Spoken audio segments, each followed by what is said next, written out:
Welcome back to the Hi, Lost live. Ledgers. Welcome back. Hello. Say hello to everyone. My name's Shawn. Sorry. This is Justin below me, No, I'm not. Adam below that, I'm actually Justin. and Zach at the bottom. You know, Adam, I just Shawn realized. stole my identity. Oh, well, I mean, it's mine now, so what are you going to do about it?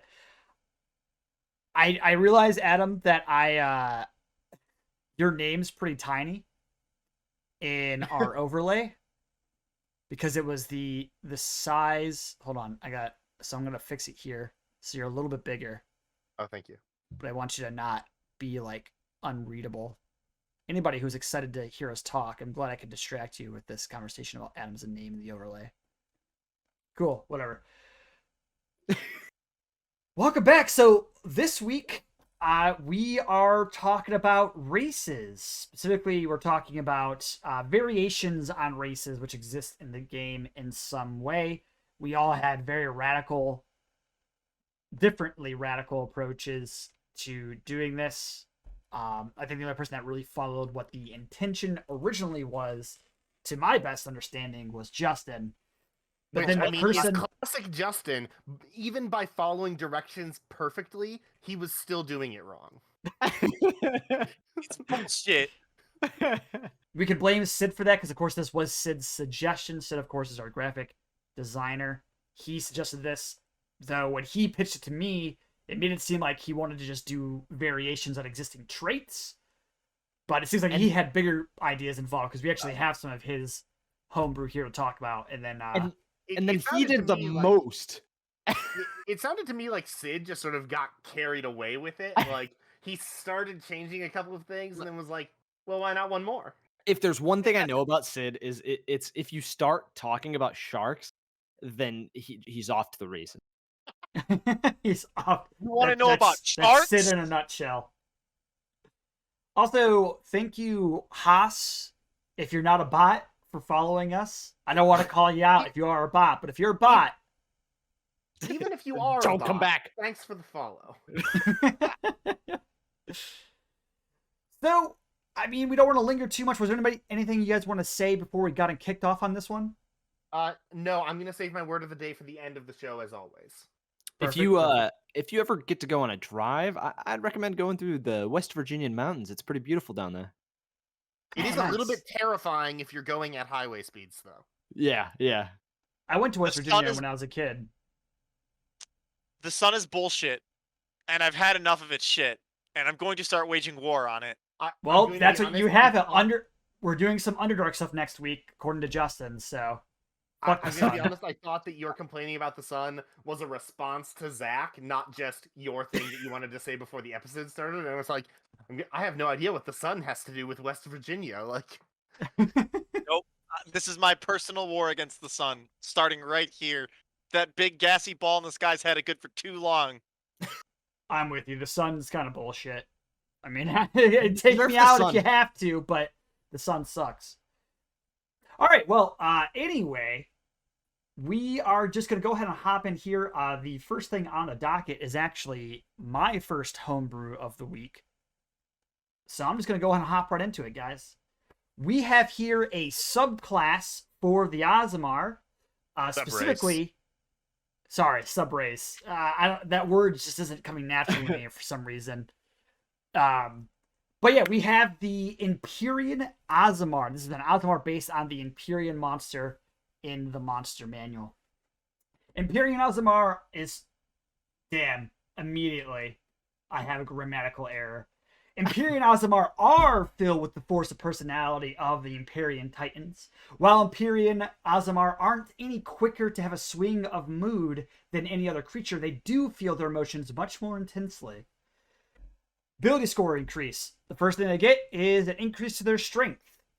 The second thing they get is Bolt, which actually replaces the Healing Hands feature or trait that all Aasimars get. Instead, they get an offensive option.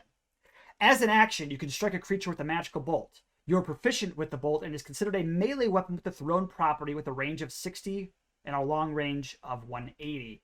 On a hit, it deals damage equal to a number of d6s equal to your proficiency modifier. The damage is one of the following types, which you choose when you take this action: acid, cold, force, lightning, radiant, or thunder. When you hit with the bolt, you cannot use the bolt again until you finish a short or long rest. And the kind of Aasimar stance that they all have, I made one for the Empyrean here called Bolstering Spirit. Starting at 3rd level, you can use your action to unleash divine energy within yourself, causing you and your equipment to glimmer as if made of a precious metal. Your transformation lasts for 1 minute or until you end it as a bonus action. During it, creatures of your choice within 30 feet of you have advantage on saving throws against being charmed or frightened. And when a creature of your choice starts its turn within 30 feet of you, it can re-roll one ability check or saving throw it makes before the start of its next turn. It must use the new roll. Once you use this trait, you can't use it again until you finish a long rest. And that's it. That's all there is. My first reaction is the number of d6s equal to your proficiency modifier. Mhm. I don't know. It feels weird. Like I feel like there's no reason not to do that, but it just seeing it on paper feels weird to me. My biggest qualm with it is that it is like at level 1, it is way stronger than Healing Hands, and I think that eventually they equalize to being like worth about the same amount of like utility. It's just that at level 1 with Healing Hands, you regain 1 HP for somebody, but at Which is level a 1 with which is a free way of getting someone up from unconsciousness too, as well. So 1 HP should not be overlooked as just being 1 HP compared to 20. They both have a very strong head start, being that they can bring someone who's down up. Sure, but I think that at level 1, 2d6 damage is much more valuable than 1 HP. Yeah, but the thing is that a lot of spellcasters get cantrips that are about as strong. Like Poison Spray does 1d12, Toll the Dead does 1d12. Compare that to 2d6, and it's on par with the cantrip that you only get to use once per short or long rest. I don't think it's busted. I think that since it scales at a different speed than Healing Hands, I just wanted to bring that up. But no, sure. I think this is really cool. I'm going to be honest, I'm not super familiar with the Empyrean stat block, so I don't know how much of this is like cribbed directly from that and how much of it is supposed to just be more like generally evocative but not like directly from its stat block. But no, I like the stance a lot. I like the bolt feature, and I think that having an extra sub race for the Aasimar that isn't quite as edgy is nice. That's fair, yeah. Regarding the D6 per proficiency modifier thing, I do agree it's definitely a lot different than a lot of scaling in D&D. In the way it's phrased, however, cantrips kind of effectively do the similar thing. They don't go directly to the proficiency modifier. They do it based on tiers, which proficiency modifier is roughly adjacent to, but not exact. Right. And that's kind of what I was thinking of this, is that like it's a free, interesting cantrip. It does cost an action to do. So in some situations, if say you're a fighter, this may not be as valuable. The best thing it gives you is a 1 chance during your short rest where you can overcome a resistance to your weapon or an immunity or something like that in a way that's effective. One thing that this does that's much better than other cantrips, though, is that you can use things that work on melee weapons on it, like smites. Which was an intentional part of the design, was to give a very divinely empowered way. Like, I wanted this to be a really good Subraces for paladins. I felt like the Empyrean, the way it appears in the monster manual, I felt was very paladin-like, specifically the bolster legendary action, which the bolstering spirit is a part, or like based on, is very paladin-like. So I thought this would fit very well for paladins, and I thought that giving them a new kind of melee weapon attack would be a great way of supplementing and giving them more synergy with their sub race. So the two things I have, the first one's more just kind of nitpicky based on the way that sub races already are formatted in 5e, which is that, well, also not this is also not including Tasha's kind of change for where, hey, you can kind of just change your 2 and 1 stat around however you'd like, or whatever it is, like with the Triton and half elf. But your Imperium also does share the same ASI increase as the Fallen Aasimar, Mhm. which is just strength. I think that's fine. It's got different other features. Right. Well, the thing It's is more that like- if Aasimar had 7 subclasses, 2 of them have to share. So like that's fair. seeing that as a note, like it should share another subclass. It's like I keep saying subclass, subrace. It's like, well, are we only allowed to have 6 subraces then? And like also, there's 9 elf subraces, but they only use 4 ability scores other than That's true. Dex. There's Like 9? there is no elf that gets a strength Jeez. bonus. There are 9, Where- yeah. With Eberron, There's there's 9. 9 if you Oh, count okay. both Eberron, Wildemount, and no, the other ones are pretty standard. Oh, I'm Mordecai? sorry, that double counts the Eladrin because that's counting the Eladrin from the DMG. But still, 8 Fair. elf subclasses and none of them get a strength bonus. So like, it's That's not fair. unheard of to have a duplicate ASI as long as there's another different feature.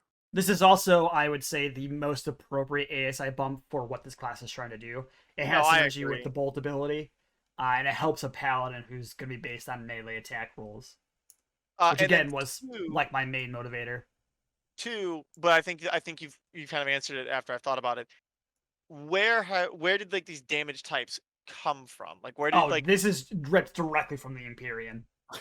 okay.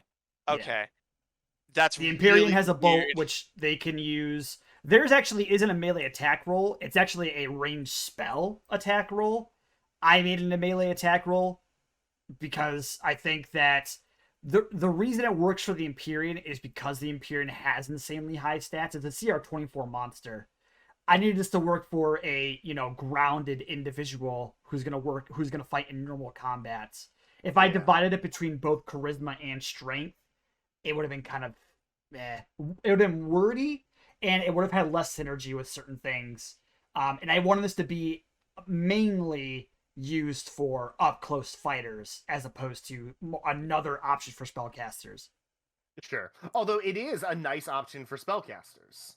It is. Like- I would say the spirit isn't as helpful for spellcasters if they're like in your back line because it is 30 feet, and there's a very good chance that 30 feet is too much distance if you're going to be on the back line. But, I mean, if you're playing a Blade Singer, this would be nice. 100%. Right, yeah, I was gonna say, like, if you're playing a caster that has not completely dumped your strength, that bolt could be a very good way to get a little bit of extra damage in once you're out of spell slots. Yeah. Yeah. I love the bolstering spirit, honestly. I think it fits the Aasimar kind of abilities that we have in general. And it super fits the, like, if you're thinking about it as a paladin type way. I think that one's really good. Is this the only Aasimar stance that does not give you a fly speed? Or is the fly speed part of the base rate? I think the Fallen Aasimar doesn't. The one that gives you skeletal rings. I don't think you could fly with that. Yeah, they're flightless wings. Oh, flightless wings. Okay, yep. Only the protector Aasimar gets. Yeah, I don't the think wing. Scourge gets it either. Oh, seriously? I guess Yeah. I've only ever played with Protector as a Light just pours out from your eyes. Usually, people that's kind of the one that people tend to like lean towards more is like the protector or the fallen. Yeah. Well, You're I either haven't- I super don't think I've- majestic or you're edgy as fuck. Yeah. No one wants to be the Scourge. I like this. I like the Empyreans in general. I haven't looked too much into them, but the idea of this seems to fit an Aasimar even in general, from the limited lore and Yeah, what I've looked at from. Part of me wanted to. There's not a lot of Celestials in the game. We've discussed this a little bit. There's not a lot of Celestials in the game. And I wanted a Celestial that explicitly was not any sort of angel. Because Tieflings, there are some Tieflings that are demon based as opposed to devil based. And you don't get that with Celestials in the same way because all the Aasimars are angel based. Even the Fallen is you're a fallen angel. Mm-hmm. And my original thought was to try and make an Aasimar that was like biblically angelic, but I didn't want to dig too much into the lore. I wanted because this was actually the second one I made, and I kind of made it today. So I want a cool Aasimar that is another Celestial. So I kind of thought about doing Unicorn, but I was like, there's not really anything Unicorn does that like is super cool. Like they could teleport. So I decided to go with this because it's the most humanoid or other celestial that's humanoid. I think my only issue is the proficiency D6s. I don't know, it just feels weird on paper to me.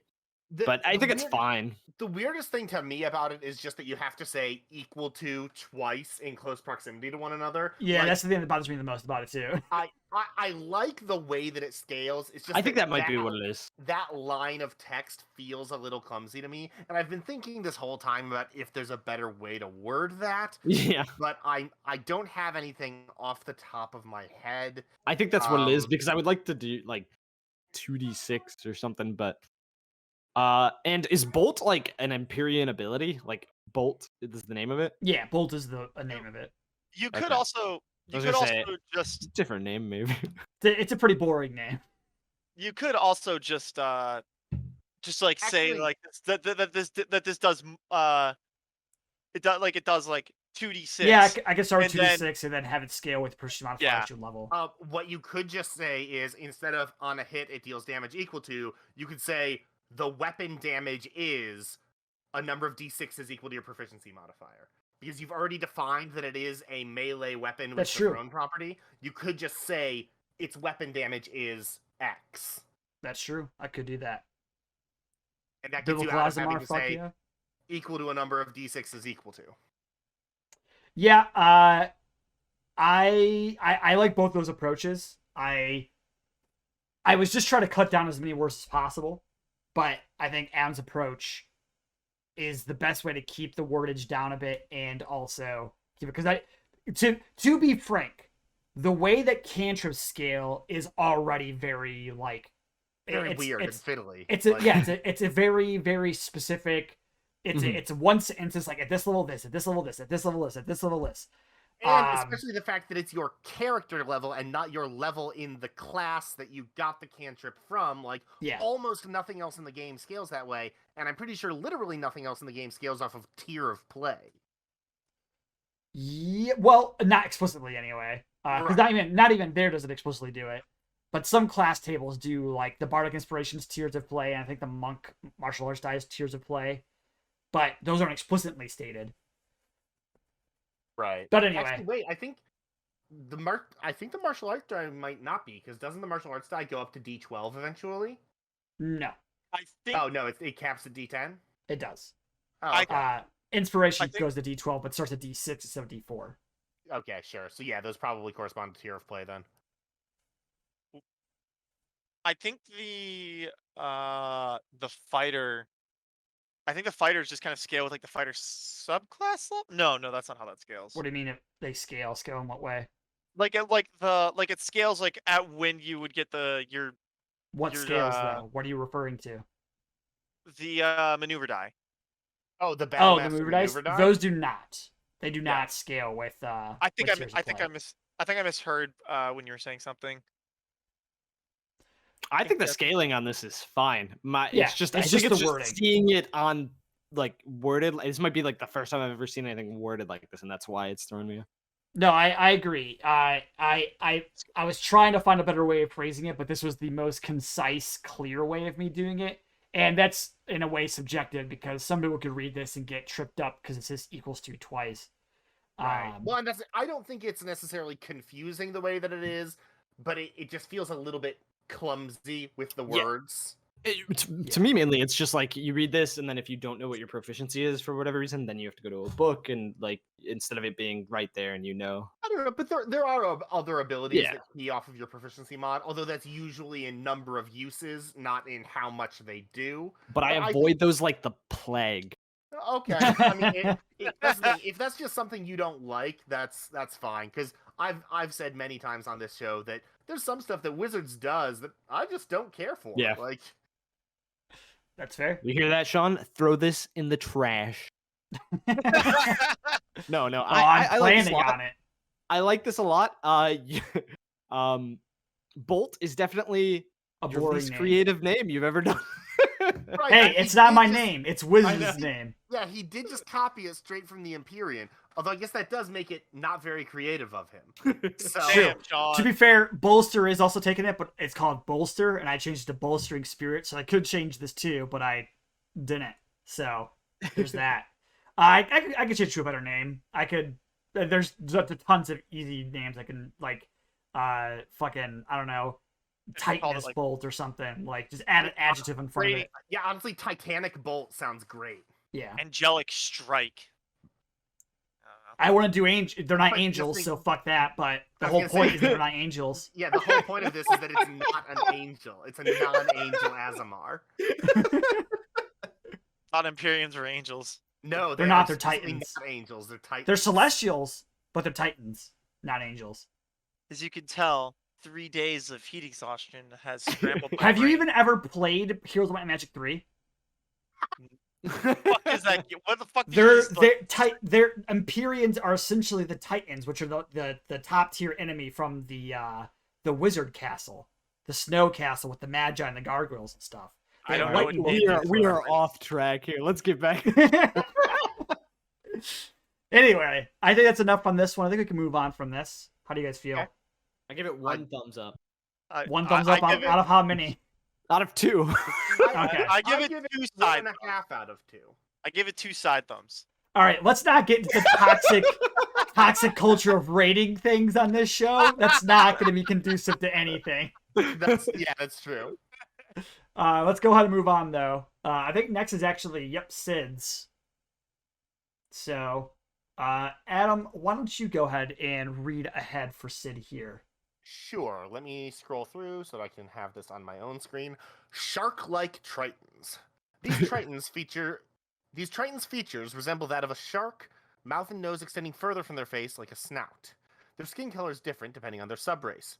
Their sharp teeth are a great weapon and make them look quite menacing, but overall they are very social. These Tritons are far more likely to come to the surface and socialize, and typically like to hang out closer to coastlines. Triton traits. Your Triton character has the following racial traits.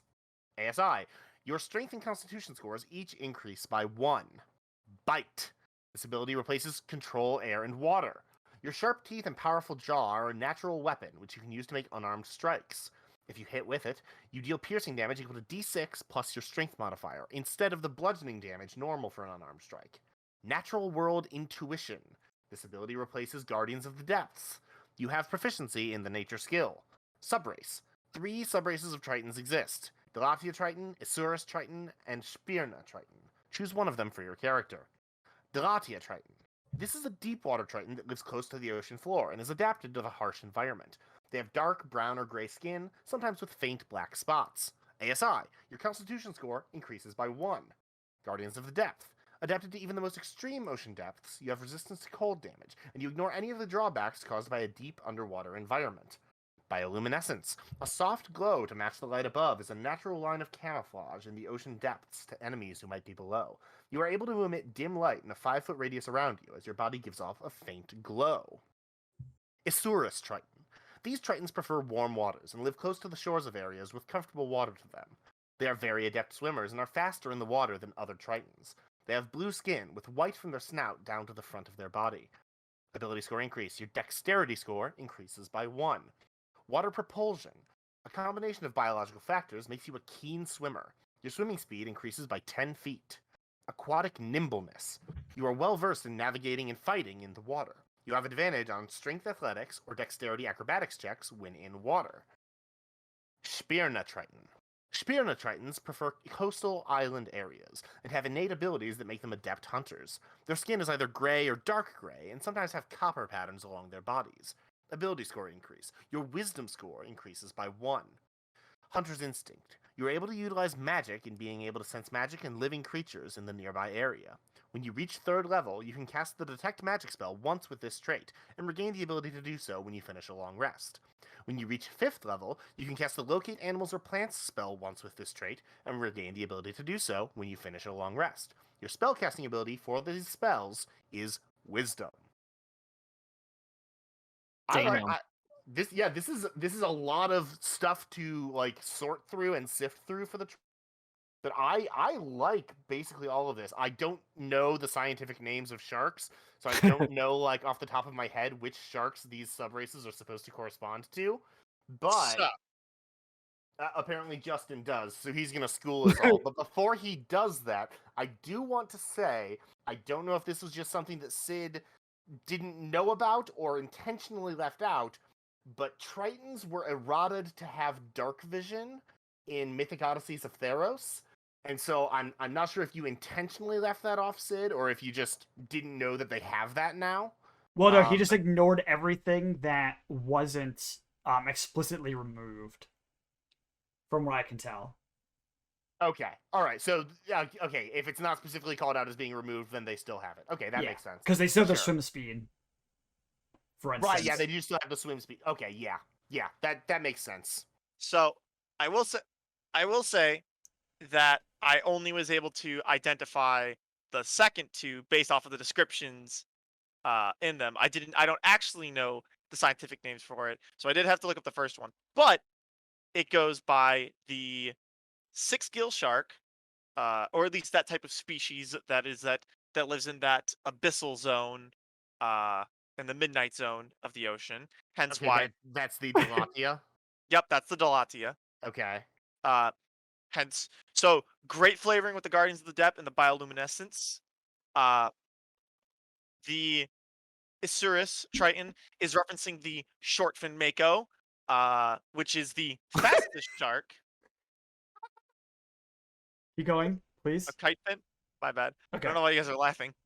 But because I don't know Shawn took out a sheet of paper and a pen and is taking notes because you're schooling us right now. Y'all motherfuckers don't even know shit when it comes Here's my to question, Justin. Here's my question, Justin. Yes.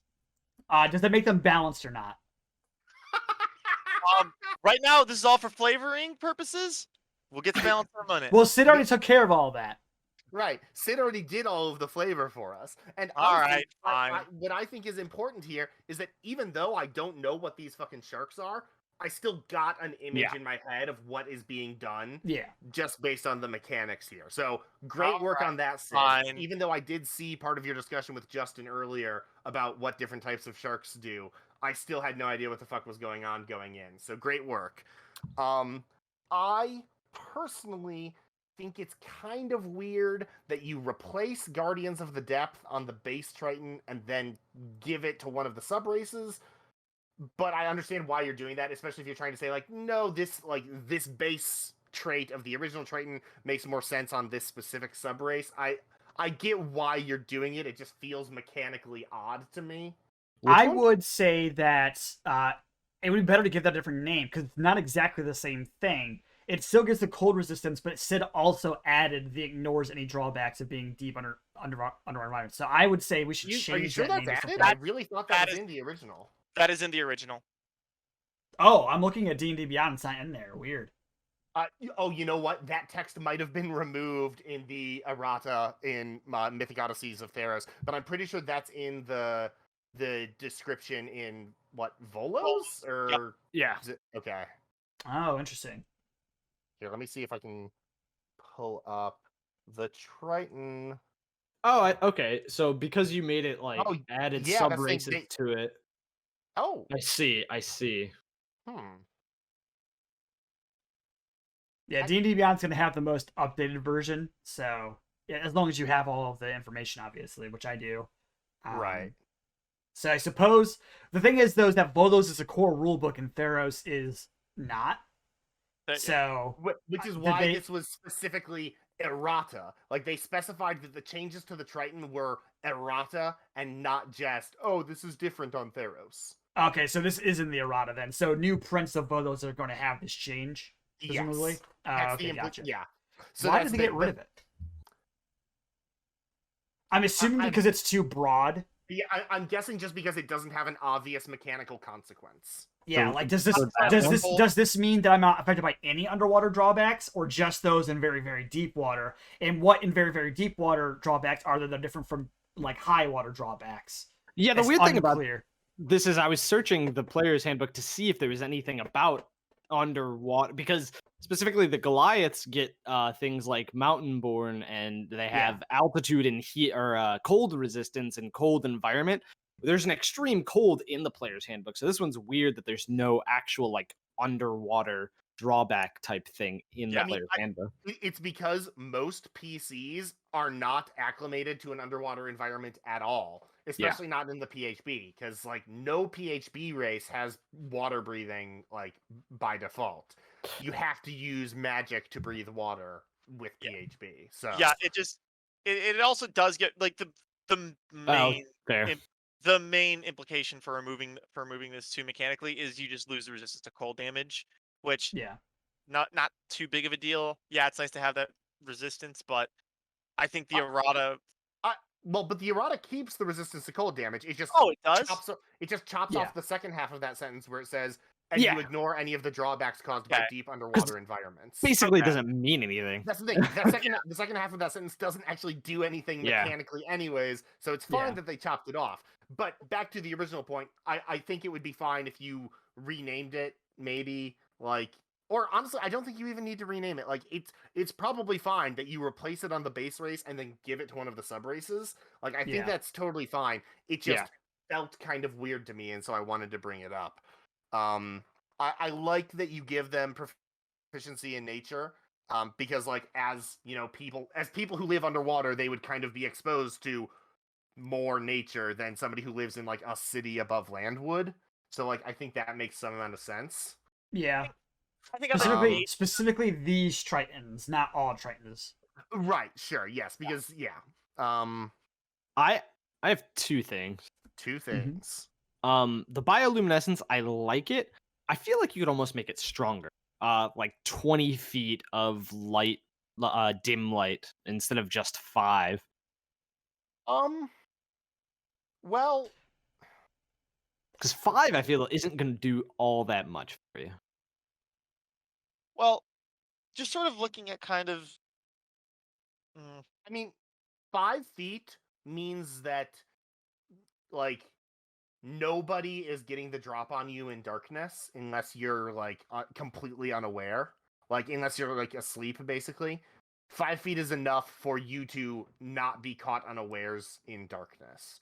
So I think that, like... melee attacking you. Right, yes, as long as it's a melee attack. But granted, 20 feet isn't enough for long range attacks, but 5, it feels like you could make it stronger. You can make it maybe controllable from 5 to 20. Possibly. My main thing is I'm looking at the other sub races here and the abilities that they're getting, and they aren't getting super strong abilities, and so I'm not sure that we want to up the power of bioluminescence all that much, since the Delatia is already getting the resistance to cold damage. And I mean, cold is not the most common damage type out there, but resistance to a damage type is not, like, it's not nothing. And so, like, the Spirna only gets that spellcasting ability, where they get Detect Magic at 3rd level and Located Animals or Plants at 5th level. That's all the Spirna gets. The Isurus gets 10 foot of extra swim speed, an advantage on athletics and acrobatics checks in water, and that's all they get. So my second thing is, I think you can make the aquatic nimbleness stronger, or maybe even change it a little bit, because that sub race of this is only getting anything from being in water. Well, and honestly, I feel like the Isurus and the Spirna are both quite weak. So like the Isurus, just because it's too niche, it is too reliant on the water to get what it does across. And the Spirna, because that spellcasting ability, I mean, Detect Magic's a fine spell, but it's not exactly bread and butter. Like for the Tiefling, what they get at 3rd level is access to a 2nd level Hellish Rebuke, which is like, I'd much rather have a Hellish Rebuke than Detect Magic most days, you know?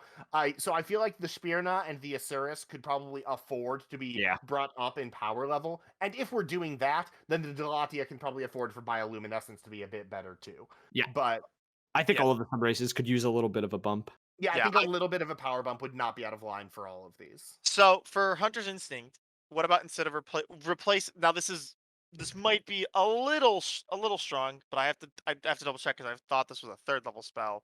But replacing Locate Animals or Plants with Locate Creature. Now Locate Creature is 4th level, I believe, isn't it? Okay. It is, yeah. I couldn't remember if it was 3rd or 4th. So the big thing on this one is that you are not removing any features from the Triton. You're just replacing them for marginally less powerful Like bite is significantly less powerful than control air and water, and then getting proficient in nature is significantly less powerful than Guardians of the Depths. I would say, because I think resistance to cold damage is much better than 1 skill proficiency, and Absolutely. I think casting 3 spells is better than a bite attack. Again, total agree. So what these subclasses have to do is make up that difference. I think the Delacia Triton does that enough with what it has. I do think maybe the dim light could be larger just because 5 feet doesn't do like anything. Yeah. Oh, wait, it's people dim can light. people can see you, and that's about it. I wasn't even Yeah. registering that it's dim. Yeah, it definitely needs to be bigger if it's only dim light, I think. Yeah. And the biggest thing, as Zach said, is that what that is mostly doing for you, the flavor text for that, I think, is actually messing up what it actually does. The flavor text makes it seem like this is a good stealth option. This is an awful stealth option. This makes you more visible. Because the thing says that it's a natural line of camouflage in the ocean depths. Light is camouflage in real life because if there's a light in front of you, people can't see you because you're in the darkness and that light's blinding them.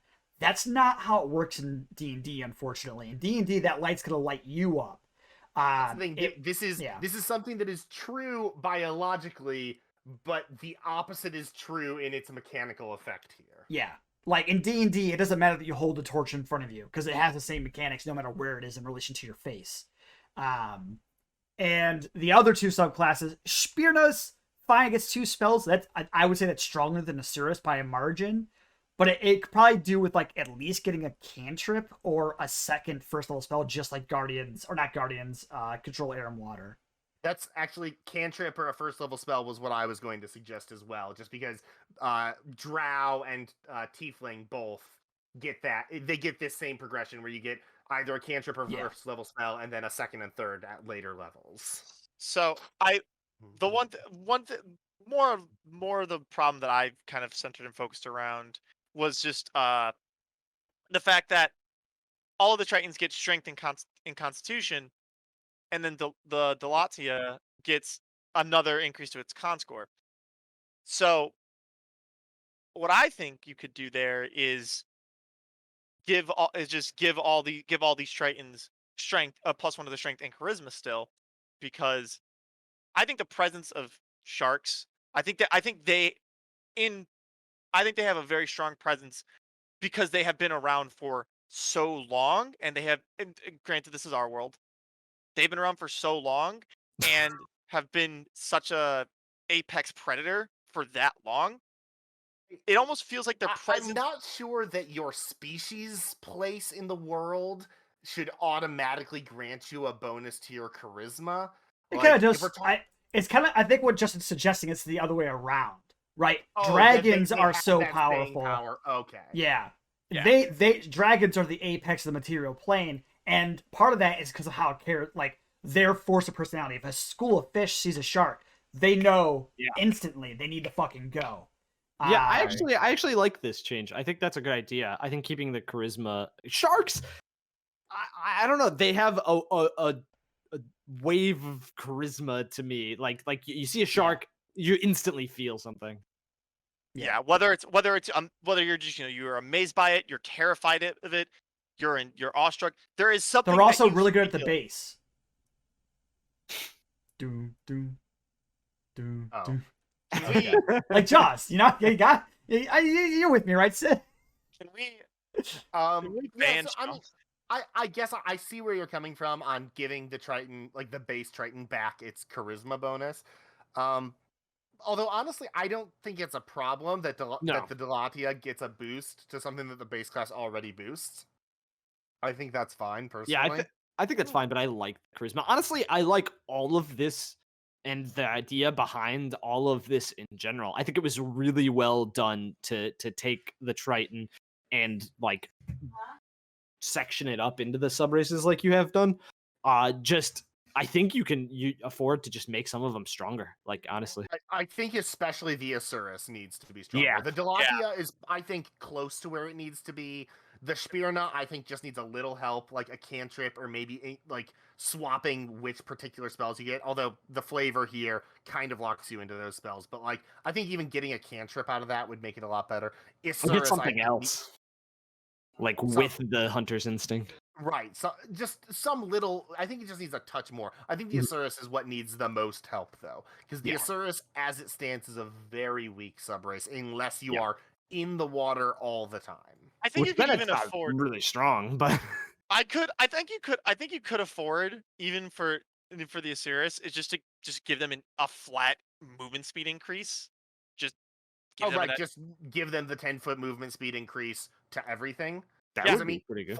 40-foot walking speed is big game. You don't need a whole lot else to make that worthwhile for a race. Yeah, that immediately makes you think like, oh, I can have a monk more movement speed, like a barbarian, like they've got the dex increase. Immediately already. you're like, oh fuck yeah. And then the aquatic nimbleness doesn't have to be changed too much, and that can sort of be just more or less your kind of. Honestly, the aquatic nimbleness could maybe stay the way it is if the 10-foot movement speed increases to all of your movement speeds. I think it's fine if you have a niche ability improvement, like a niche skill improvement, like advantage when you're in the water. If you're getting a powerful enough ability like full movement speed increase. Although it looks like Shawn's going to disagree with me. No, I don't disagree with you. I was thinking, so correct me if I'm wrong. Asuras is what great whites are, right? No, these are what the Mako sharks are. What are great whites not any of these? No, the hammerhead is the So I was wrong about the first one. It's the kite fin. I assumed that it was also the 6 skill from the quick image that I saw. But it is also a deep sea shark. So we got like a shark from the deep sea. We have the Mako shark, and then we have hammerhead sharks. That's basically kind of Spirnas or hammerheads. So, yes. Okay. This would not. It's not quite accurate, but you could give the Smyrna a change their bite attack to a bludgeoning damage. That'd be pretty funny. That would be pretty funny. Stop you there. My other thing is that what if the bioluminescence you were able to kind of keep your camouflage effect is you were able to activate it once per long rest for maybe a minute and gives disadvantage, because maybe not a minute, maybe just a turn or something, but it gives disadvantage on attacks or stuff to see you. I got a good idea. So, are you saying that Zach's idea wasn't good? No, I'm not saying that, but just kind of pulling a page from kind of another somewhat niche stealth type thing from the Wood Elf, Mask of the Wild. You can attempt to hide even when you are only lightly obscured by foliage, heavy rain, falling snow, mist, and other natural phenomenon. What if we're able to kind of shift this for where you're able to attempt to hide if you're only kind of like if you are like something to do with light. Wait, what I if like that. I like that added to like water and like rain. What I was going to say was you can hide even if you're not obscured at all if you're in the water. In the water or rain. I don't think it needs an or. I think being able to hide while completely unobscured is big enough game that I think it's good to have a niche restriction on it. So that becomes kind of the more niche ability. Right, Guardians of the Depth is already pulling a lot of weight here. Yeah, that's fair. I think that's a good way for us to kind of go about that. So instead of do it in darkness and in water, basically. Sure, yeah. That's the thing. You can hide when unobscured when in darkness or water. Yeah. But then it's not bioluminescence anymore. Right. It would need to get something renamed then, but I mean, my suggestion was going to be that you could do the bioluminescence, but also a secondary light ability, which basically gives you once per short or long rest, something like that. Probably once per long rest, since they already had the resistance to cold. Yeah. Essentially displacement, where they had disadvantage. Yeah, that's what I was thinking against you. That's what That's exactly what I was thinking. Yeah, that was another. It's exactly what I was thinking of. I was just saying that's another good like way of doing it. Right, yeah. Which is what Zach was saying before you interrupted him to say, wait, I have a good idea. Yeah. Do you guys have any ideas about what like secondary spell we could give Spirna. I I keep want to say Smirnoff. What's the fucking vodka? I keep want to say that. Yeah. Smirnoff, yeah. Smirnoff. A second spell for like 3rd level? No, they need first is level or a for a cantrip. first level spell. Yeah. Okay. So First something level? it has to be kind of something along the lines of like tracking and hunting, because that's what Hunter's Hammer. Mark? Well, we've already kind of got the first level spell with detect magic in it, or so something kind of like another like kind of sensory thing. Cantrip? If we can find a cantrip, or like if we can find a cantrip to add, or if we can find something to replace locate animals and plants with. No. I mean, we could replace locate animal. I was gonna say either give it a cantrip or another first level spell that they get at first level as opposed to 3rd. Right, yeah, because if you get it at first level, it could still be a first level spell that you can cast once per long rest. Like, it should either be a cantrip that you get at will, or a first level spell that you get once per long rest. Yeah. What about Frostbite? Because it slows a creature, which allows you to hunt them a little bit more.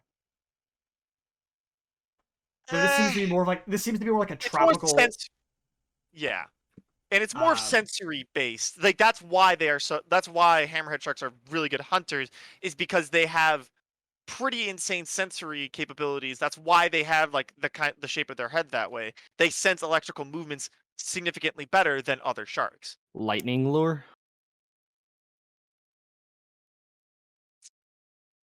Thinking about that.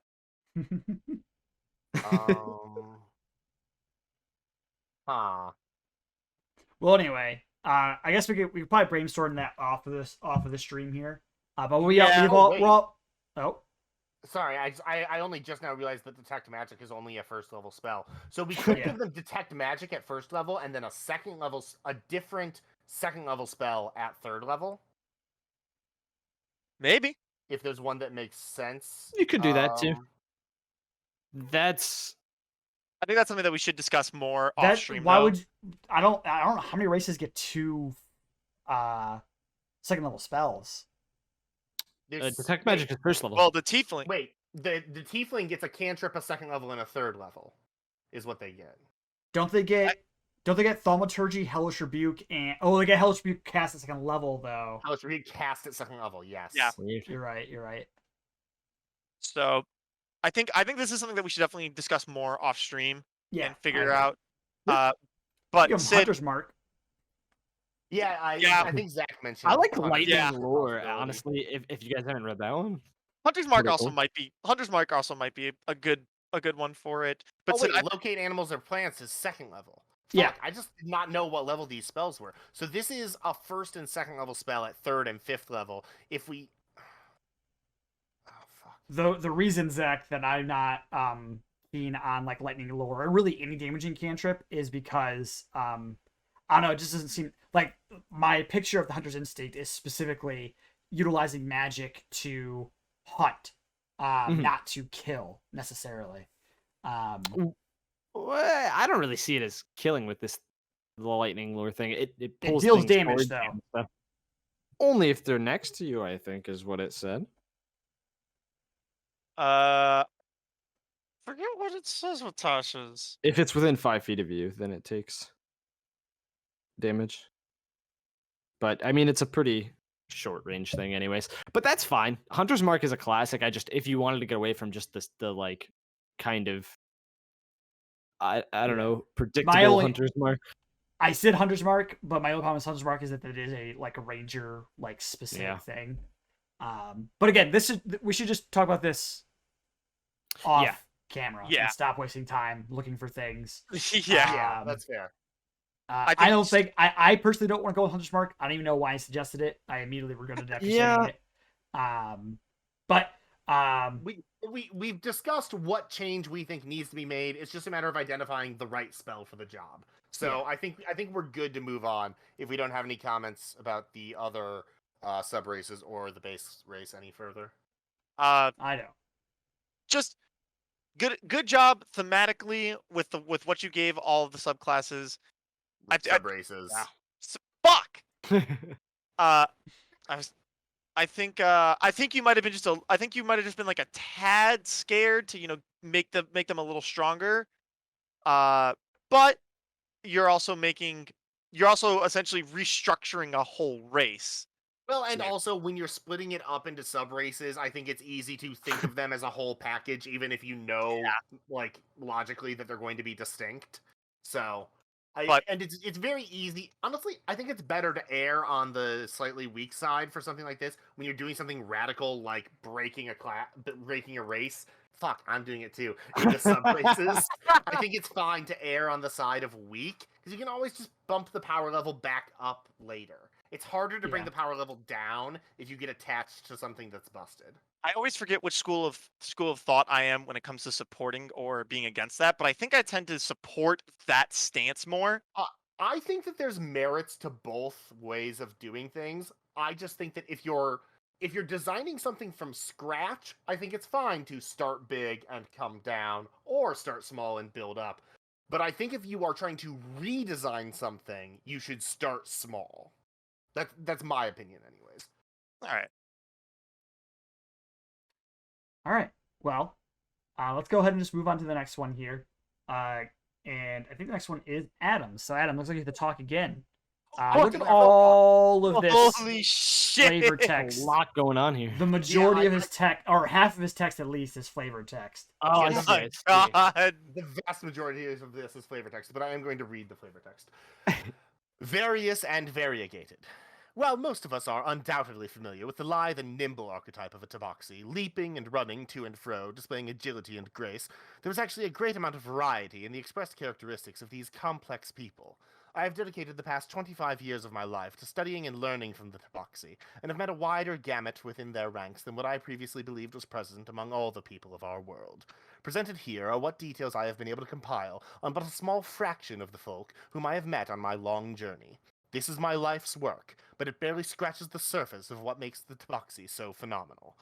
Excerpt from Jovanus Baravan's Phylogeny, Differential Morphology, and Cultural Exchange Among the Tabaxi, Lessons Learned from the Feline Folk, presented to the membership of the Dead Bards Society posthumously by his daughter. Tabaxi variants. If you choose one of the following variants, replace your climbing speed and your feline agility trait with the traits presented for each variant. The Bristlebush Synod.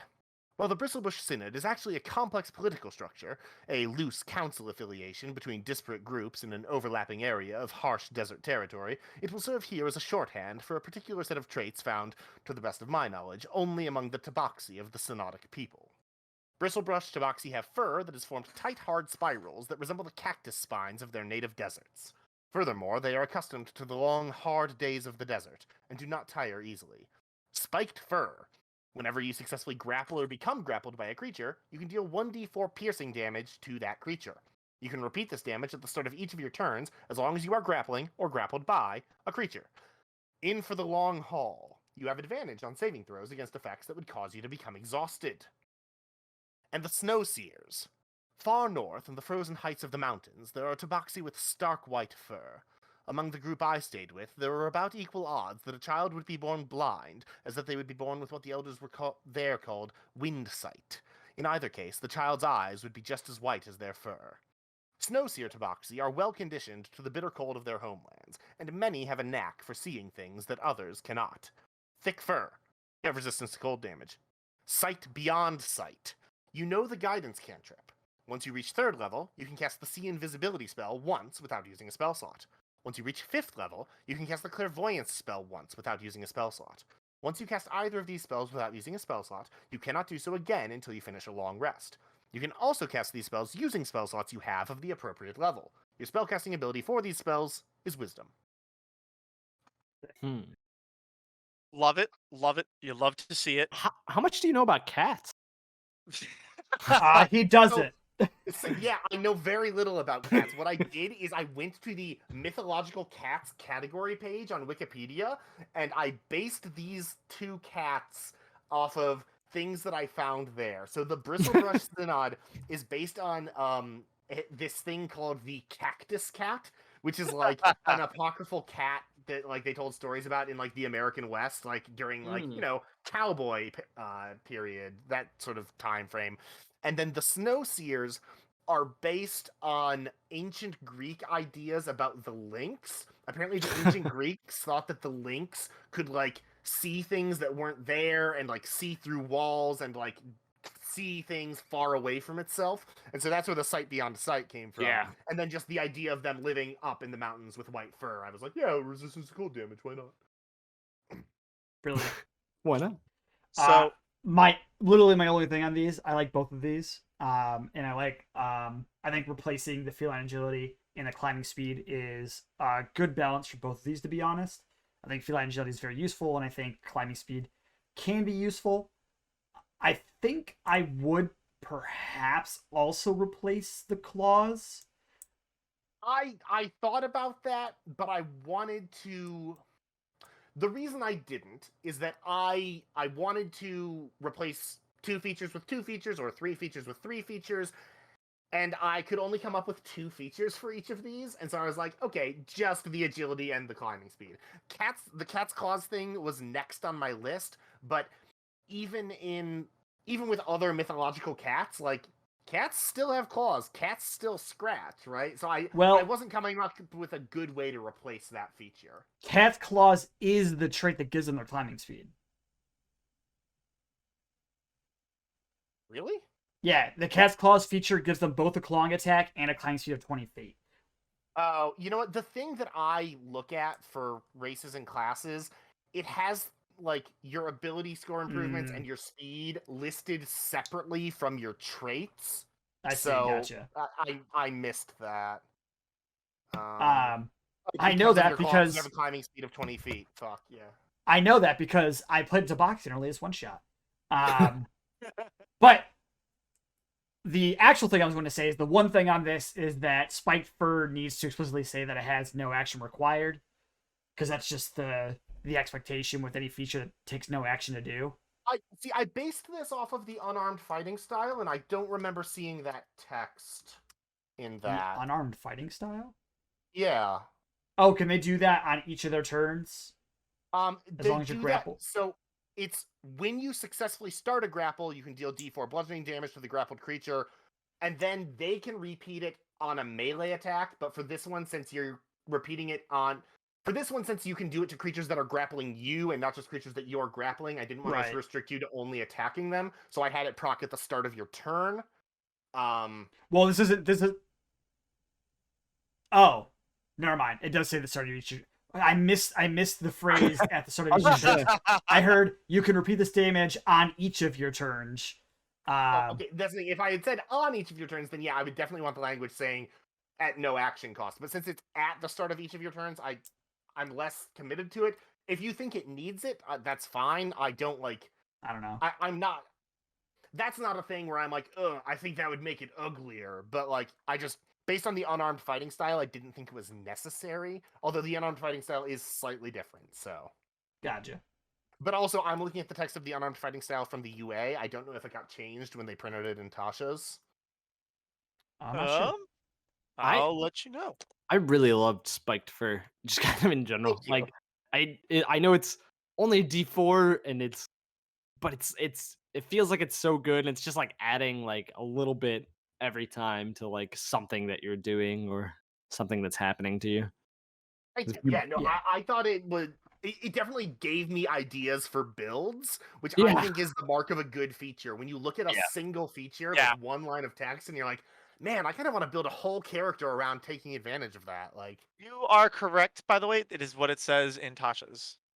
Oh, okay. So actually, they changed it in Tasha's. You don't do the extra damage when you start the grapple, but it does say at the start of each of your turns, you can deal 1d4 bludgeoning damage to one creature grappled by you. Yeah. So that language is still the same. I thought that we were just focusing on that language, not with my bad. But I love just kind of like what you guys were saying with I can see myself creating a character based off of like being a snowseer, right? Yeah. Like I love just coming up. I love like I could like I could be. I think something that helps that is that see invisibility is one of those spells where I kind of just want to have it given to me and not actually take it. You don't want to have to waste knowing a spell on it. It's like, damn it, I need to see invisible things, but I don't really want to. Like, I don't want to wait. Yeah. My one like thing with this is that maybe both of the Snowseer's things are a little too strong together. Yeah, for the replacement. and the spells that you get for it. I think I agree too, because even if we do replace Just the a cat's little. claws, feline agility is still kind of a niche option. Like it's great for running away, it's great for charging in, but on the battlefield, unless you have like mobile feet or you take the disengage action, it's not something that you're using every turn. Explicitly, you're not using it every turn because you have to stay still. And these, I feel, especially the cold resist, are more applicable. And guidance and clairvoyance are both pretty good compared to see invisibility, like for their levels. I mean, my thinking was that once you replace the feline agility and the climbing speed, like there's not a lot left on the race that you would take the race for, and so I was kind of all right with giving it slightly strong features. At least that's where I was coming from in this case. Just because, like, once you take away feline agility and the climbing speed, what you have left is dark vision and your unarmed strike, basically. well, cast calls will And get rid of the unarmed strike, but you also get proficiency in perception and stealth. okay, yeah, and those are important enough skills that's not Probably nothing. the two most important skills in the game I think for combat, anyway. Yeah, I just think the cold resistance is a little bit strong because I love sight beyond sight, and I wouldn't want to take that away from that. But I'd be willing to swap thick fur for something else. Like, just because they're from the cold mountains doesn't mean they have to have resistance to cold damage. It's just the first thing I came up with. To be perfectly fair, for the Snowseers, the main thing I care about here is sight beyond sight. Yeah, Thick fur was just, I great. felt a good complement to it here. You could do something kind of similar to what Goliaths have, where they just get adaptation to cold climates. And that's kind of like all they get from Mountainborn. Okay, yeah, I could. Goliaths get resistant to cold as well. Yeah. I mean, we did just kind of discuss lastly how cold damage isn't as prevalent. I mean, it's not as prevalent as like fire, but it's still one of the big damage types. No, they don't get cold resistance Yeah, they do. Yeah, they do. Mountainborn, you have resistance to cold damage. from Mountainborn. Yeah. Is that something they added? Oh No. God, did the Goliath get maybe errata? it's on D&D Beyond, Yeah. so I don't know where it's Must have been from. because I don't have that here. Are you looking at Volos or are you looking at the Elemental Evil Player's Companion? I'm looking at Volos. Oh, so they got rid of it in Volos. But wait, this is interesting. but They don't have it in Volos. So they have it on D&D Beyond. So it must have been eroded in to them, because otherwise but it's just Goliath hasn't been printed in anything else.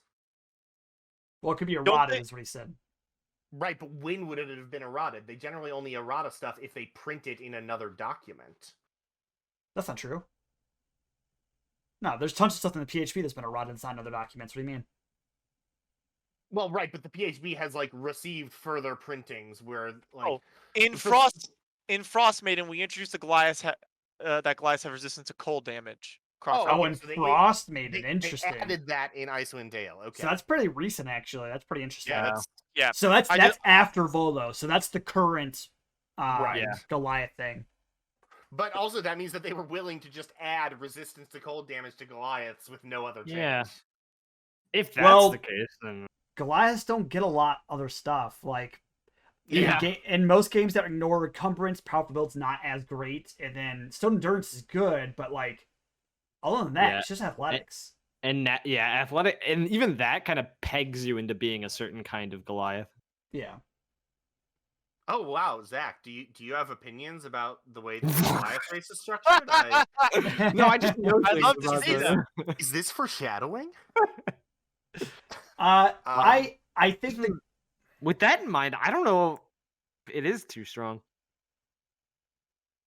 I think it still might be. Because think about, if we think about tieflings, the two things that tieflings get are their spells and resistance to fire. That's it. That's all they get. This would be tieflings plus proficiency in 2 skills. Two very important skills as well. Yeah. Yeah, but fire damage is also just... Fire damage is way more common than cold. Yeah. And I think that having Hellish Rebuke and Darkness is better than See Invisibility and Clairvoyance. Darkness I'm questionable with, I don't know, but I think I think these spells are pretty good, honestly. I think See Invisibility. I mean, it's obviously super niche. We discussed how earlier, but also, like, As correct a me if I'm wrong. player, I just want to say this on that specific note. As a player, if I were on a spell list choosing spells, I would 100% pick Hellish Rebuke and Darkness over these two spells in most situations. However, as Being given racial them for traits, free. being given those for free, I would abuse the hell out of these spells because they're really great spells when I don't have to worry about going into combat to prepare them. Versus Hellish Rebuke, for instance. I think these spells are at least on par with those in a situation where you get them for free, quote unquote. I think it's on the high end. I think maybe you could keep it, but I think the resistance is a little bit over the top for me personally. What if we took Clairvoyance out of the equation? What if it was just Guidance and See Invisibility? Well, you'd rather get rid of Clairvoyance than the cold damage resistance? I'm not sure. I'm thinking about it. I mean, what if I don't know? What I if there was love just a Sight different- Beyond Sight as is. What if there was? If you got rid of Clairvoyance, then absolutely this would be fine. I think. Yeah. I personally would enjoy this subclass. This would be more appealing to me without the cold resistance and with Clairvoyance. Yeah. So Okay. I think what you could do with the thick fur is maybe something along the lines of like following kind of what following what Goliath did with their stone endurance. Maybe some type of like damaging, like where they can like briefly like resist damage, or That even seems too strong. I mean, you could just do the acclimation to cold Yeah. weather like the Goliaths used to have, and that'd be fine too. Yeah.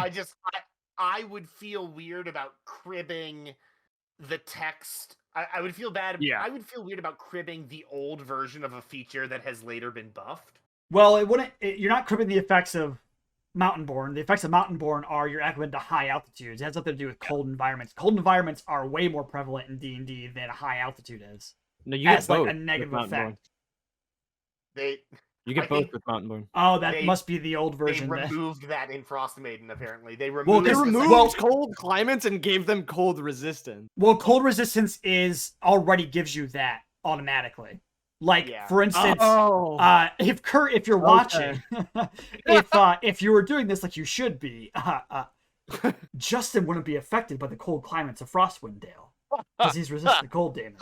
But because of the nature of Frostwind Dale, also like it makes sense to make it just you have advantage. But in actuality, as it says in the DMG or the Player's Handbook, one of the two, I read this recently. If you have resistance to fire and or cold, you are unaffected by hot and or cold environments. Or at least like natural ones. There might be like supernatural ones, which, you know, Icewind Dale is supernatural. You're not immune to it, I believe. I believe you just have advantage. No, you're immune to it. Oh no, they automatically succeed on saving throw. Yeah. Which I guess isn't necessarily immune to. You just don't have to roll anything. Like, you still be affected if on a success, you still get affected by certain things. For instance.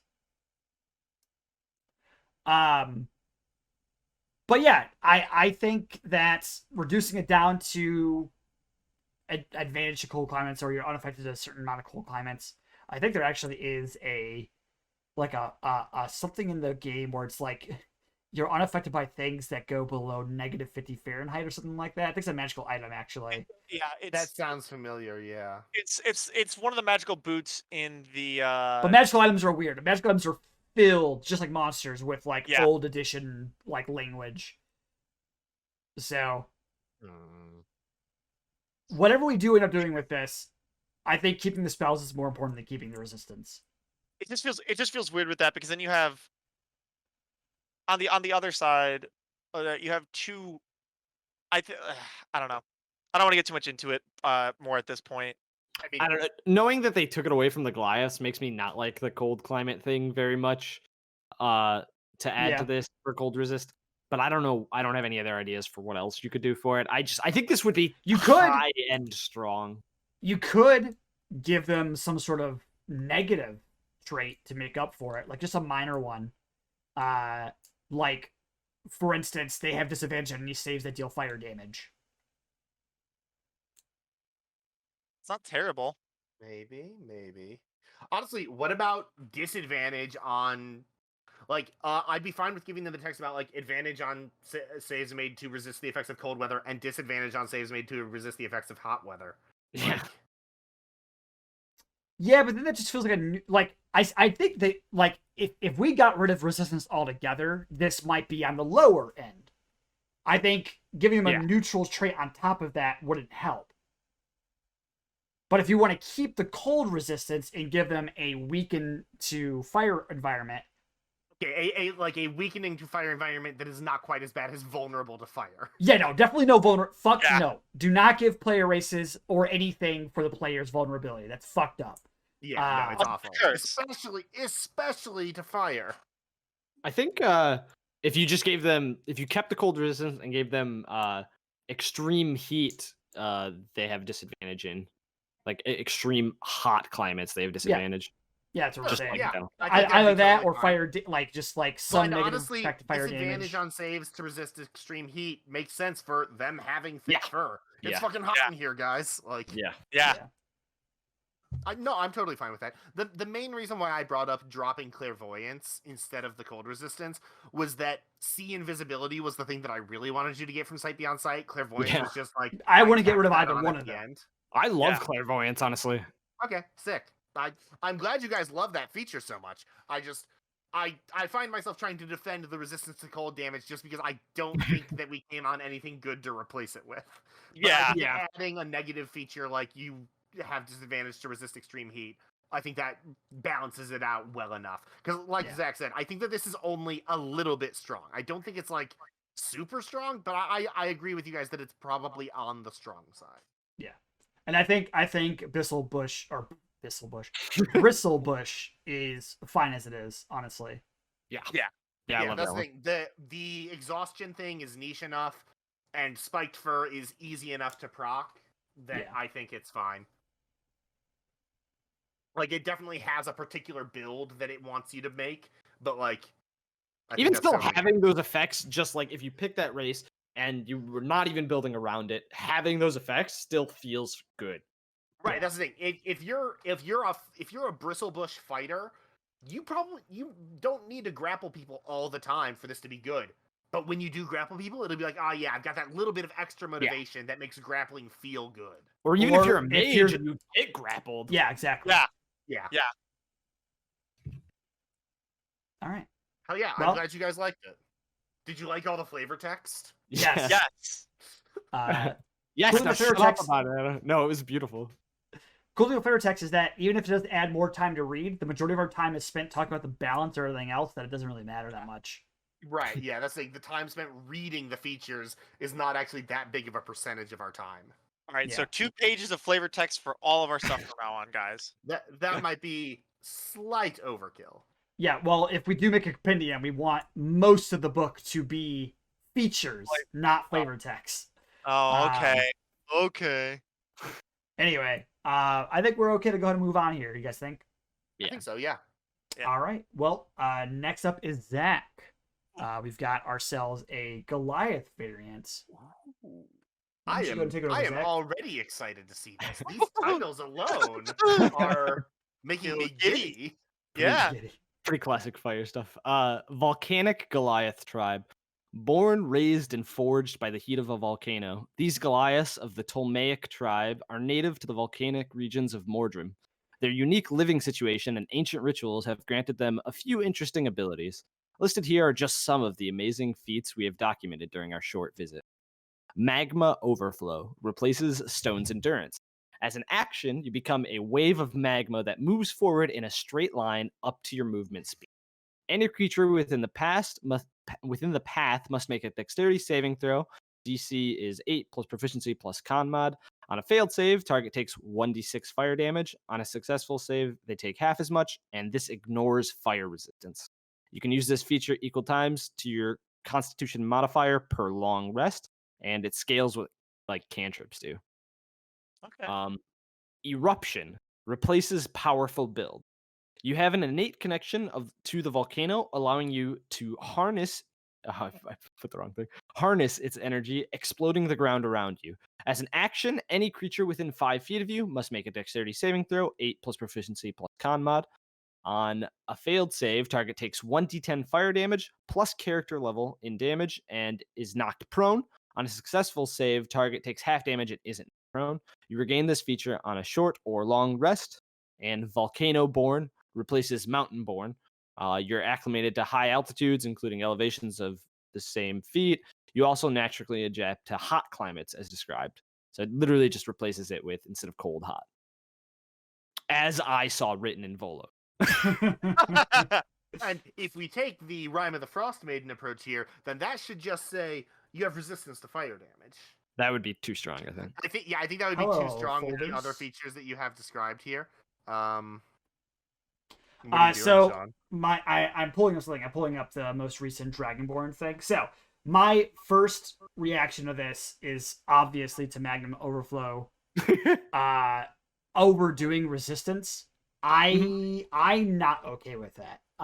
And part of the reason I'm not is, first of all, I think giving any race an innate ability of overcoming resistances is giving races too much privilege. I think that should be left only to like magic and class features. Personally, That's a personal thing. The other thing is, in the canon of the game, Dragonborns are kind of like the pinnacle of representing a damage type to me. Like, that's what they are. They're dragons. And they don't ignore resistance with their breath weapon, and they use their breath weapon.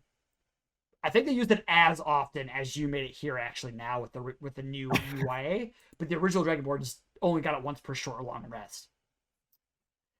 It's one more d6 stronger, but it scales very similarly, and that one more d6 is gonna, like, it's not that big of a difference. Honestly, I think that's still a good ability. It's still a very good ability, even if you take off the ignore fire resistance, because that gives you an AoE fire effect that's relatively repeatable from level 1. Like, this is quite good. Like, this is, I mean, it's not quite Burning Hands, but, like, this is analogous, I feel, to Burning Hands, but as, like, not quite cantrip level of repeatability, but, like, you can do this quite a few times. And the fact that you move up to your movement speed, but it doesn't cost you movement, so you're essentially dashing while doing this. It is supposed to cost movement, my bad. Oh, okay, it is supposed to cost movement. It is supposed to cost your movement speed. That is a significant cost. I still think this is a very strong ability, though. I don't think it's too strong, especially if we remove that ignores fire resistance thing, which I agree with Shawn. Cool. I think that's a little out of place on a racial feature. I'm not opposed to ignoring fire resistance on certain items or certain spells or like feats or class features. I think that a racial feature is taking it a little bit too far, though. I really like Eruption. Eruption feels super clean to me, and I don't have any particular problem with it. Although it does feel weird that you've got essentially 2 different fire attacks, but they key off of different things. One of them is con mod per long rest, and the other is once per short rest. That feels a little weird to me, but I mean, I'm not sure that... I think that if you made them both once per short rest, that would feel better than making them both con mod per long rest. Making both of them con mod per long rest, it just feels to me like you're giving the player too much to track even at level 1. This is like, oh, I've got 3 uses of this and 3 uses of that, and my other, and then my class features, and then everything else that my character does. I will say on that note, maybe because it's 2 features, but the new Dragonborn do get their breaths number of times equal to proficiency modifier per long rest, which is sort of comparable to, but gets better eventually. Yeah, right? Which is sort of comparable to Constitution modifier. I'm definitely more of I love using proficiency modifier for things, so I'm a little biased. I think that is too strong for this ability. Real quick, sorry, what? The Dragonborns in the UA, their damage die is D8s, whereas Zach's here in Magma Overflow is just D6s. Right, but the original Dragonborn was D6s. I see. Which is why I brought that up. What were you gonna say, Zach? I think using proficiency is a little too strong for Magma. I Overflow. disagree with If that only- because you have full control of your Constitution modifier, and you can have a 5 at level 1 and be able to use that immediately that way. So, like, all you're doing is pushing the problem in a different That's direction. Well, That's and fair. making it proficiency means it starts out worse, caps at about the same, and also you don't have to be a character that's keyed to con to make good use of it. You could be Yeah. playing a barbarian sorcerer who, like, honestly, because I'm imagining doing like a Goliath Phoenix. Did I say barbarian? You did. Yeah. Okay, I meant The Goliath. barbarian race. I conflate Goliaths and barbarians in my head a lot. But no, I'm seeing this and I'm imagining doing like a Phoenix Soul sorcerer who's a volcanic Goliath. Like, that sounds super cool to me. Like a fire themed sorcerer with this fire, like this connection to elemental fire. That sounds sick to me. But if I'm a charisma caster doing this based on my con mod, that feels a little iffy, Mhm. you know? Would you change the DC?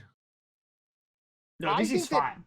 I think that making the DC key off your con mod is fine, but I'd like the number of uses to key off of your proficiency. I'm okay with that, or even just giving it a like number of uses a day, just like a flat number. There's very few things in 5e that kind of go based off of a flat number like That's the that. thing. If it's going to be a flat number, the flat number is usually 1. Like I the mean, only thing, Druid wild shapes give you 2. but you get those back on short or long rests. Like No, those, wait, what he's saying is it still holds there. Oh. Yeah, 2 short rest. There's also a couple class features. I can't think of one on top of my head. Fuck. the samurai from Xanathar's, you get that the 3 fighter. for long rest. The fighter, The- yeah. But anyway, I think if you want to do just a flat number, then once per short rest is probably the way to go. Then, because that still allows them to use it more than once per day, and that would match the Dragonborn. I'm fine with that. Yeah, I'm fine with And that. honestly, once per short rest is, for most parties, most of the time, once per encounter, which I think is I think that's the actual appropriate recharge for this. I think that this being an encounter power is what makes sense, but we don't have encounter powers in 5e, so... Yeah, I think I'd just change it to that. I'm fine with getting rid of the fire, ignore fire resistance. This was the one that I put the least thought into because it kind of came to me, and this is the one that I added right before the stream. Oh, okay. And it, I definitely overloaded it. It is? Yeah, I think that... Yeah. What? This is the one I copied yesterday. No, it's absolutely not. Eruption was the one that you copied yesterday. Eruption? Oh, I thought you meant the entire race. Oh no! Just I was like, it was definitely a volcano. Just magma overflow. Oh, okay. I was very confused. Like, I intentionally put that one last. So add to magma overflow that it costs your movement. Change magma overflow to once per short rest. Take the ignore fire resistance off of magma overflow. Do we think that any changes need to be made to eruption, or do we feel good about eruption? I feel good about eruption. And then, should Volcanoborn follow what Icewind Dale did to Mountainborn and give you fire resistance? Even I'm against that. Here's my thing with that. Tieflings do get fire resistance. Yes. So do the Dragonborn. So do Dragonborns too. Well, Dragonborns get to choose their damage resistance. Right, they which get is even better than fire resistance. Right. So if they know going, but they also have to take the damage type for their breath attack that matches. Now, the chromatic dragons, the Dragonborn in the UA, which it hasn't been published yet, but they do get an ability that allows them to be immune to that same damage type for 10 minutes. So that's different. I mean, I'm just throwing that out there in terms of the power, their power and their kind of their way of overcoming that damage. Well, so we were saying that the magma overflow ability is roughly comparable, maybe a little weaker than the new Dragonborn's breath weapon. Right. Volcanoborn, if it gives you fire resistance, would then be comparable to the Dragonborn's damage resistance. What is Eruption comparing to on the Dragonborn then? Do the Dragonborn get another ability that is comparable to Eruption here? Yeah, my main reason for not giving the fire resistance is because these other two abilities I think are already enough and strong enough. The only reason that I even changed Volcano Born is because it didn't make sense to keep Mountain Born for this. I think that this compares very well to the UA there, because the UA for the Dragonborn have 3 features. They have their breath weapon, their typical damage type breath weapon. They have their resistance, and then no matter what kind of dragon you are, you get a third feature. With chromatics, it's the resistance thing. With metallics, they get a different breath weapon, and with gemstone dragons, they get their psionics and flight actually. So I don't see a problem with this, because the Goliath only gets one more thing beyond this, and that's the athletic skill. Yeah. And honestly, I think that's, I mean, it's not nothing, but I think it's ribbon enough that we can kind of ignore it for the purposes of this calculation. Yeah. So that's fair. That's why points. I'm fine with that, because I would love to do it. I personally thought it was. I mean, I think that you're coming from the right place, being scared of adding fire resistance, because fire resistance is basically the best elemental damage resistance that you can have in the game. Fire resistance is fire damage is the most common damage type you're going to see other than bludgeoning, piercing, slashing. Like in the vast majority of campaigns, fire damage is the next one. So like it's the strongest resistance. So I understand being reluctant, but honestly, I think that it's fine here, just based on what they gave the UA Dragonborn. I think that you're not overpowering that. And honestly, I don't think those were overpowered. I definitely think they're good. The original Dragonborn was underpowered. Just think the original Dragonborn was very underpowered. So yeah, if you compare the original Dragonborn to the Tiefling, like immediately, Dragonborns get breath, Tieflings get spells. The breath comes back at a short rest, and it's not that great. And it's a full action. Just resistance. And it's a full action, yeah.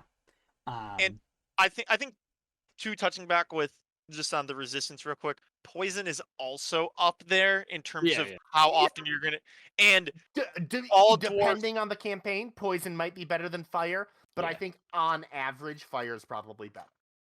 I agree. I think that poison is also just a little bit below fire. Yeah. I think fire is going to come up more than poison, yes, but I think poison is also common enough for me to just add this point about all dwarves get poison resistance, and a halfling subrace also gets poison resistance. On that point, poison plays a different role than fire. Fire, if you get fire resistance, you're resisting stronger hits. Poison, if you get poison resistance, or for instance, advantage on saving throws against poison, which is effectively poison resistance for the condition. I was gonna say, I think those features always go hand in hand, at least on PC stuff. Pretty much, yeah. But the advantage on saving throws against poison, the poison condition normally gets paired with another thing on top of the poison. The poison condition fucking sucks, to be fair. Getting this advantage on attack rolls and ability checks while you're poisoned sucks, and then they usually come with another thing. So poison can sometimes hit harder than fire, even if it's more not as frequent. Yeah. Well, and poison is more likely to be tacked on to other damage types. It'll be like, this is piercing plus some poison, whereas fire is more likely to be the whole hit.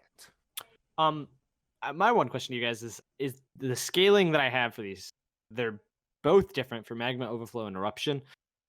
Do you feel that that's okay? I think that's totally fine. I think it's fine. 1d10 plus your character level and damage doesn't, like, I think there's probably like a little level threshold that it might be strong, but like I like second or third level maybe I think that Magnum Overflow is a little, like, extremely underwhelming when you first get it, because it's the cost of your action and your movement to do, and it's 1d6 damage.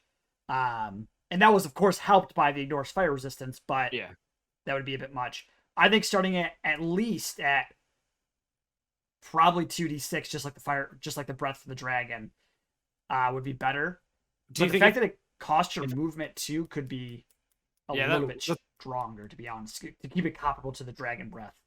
That was going to be my question then. If I took away the movement, is it too strong, like it taking movement? No.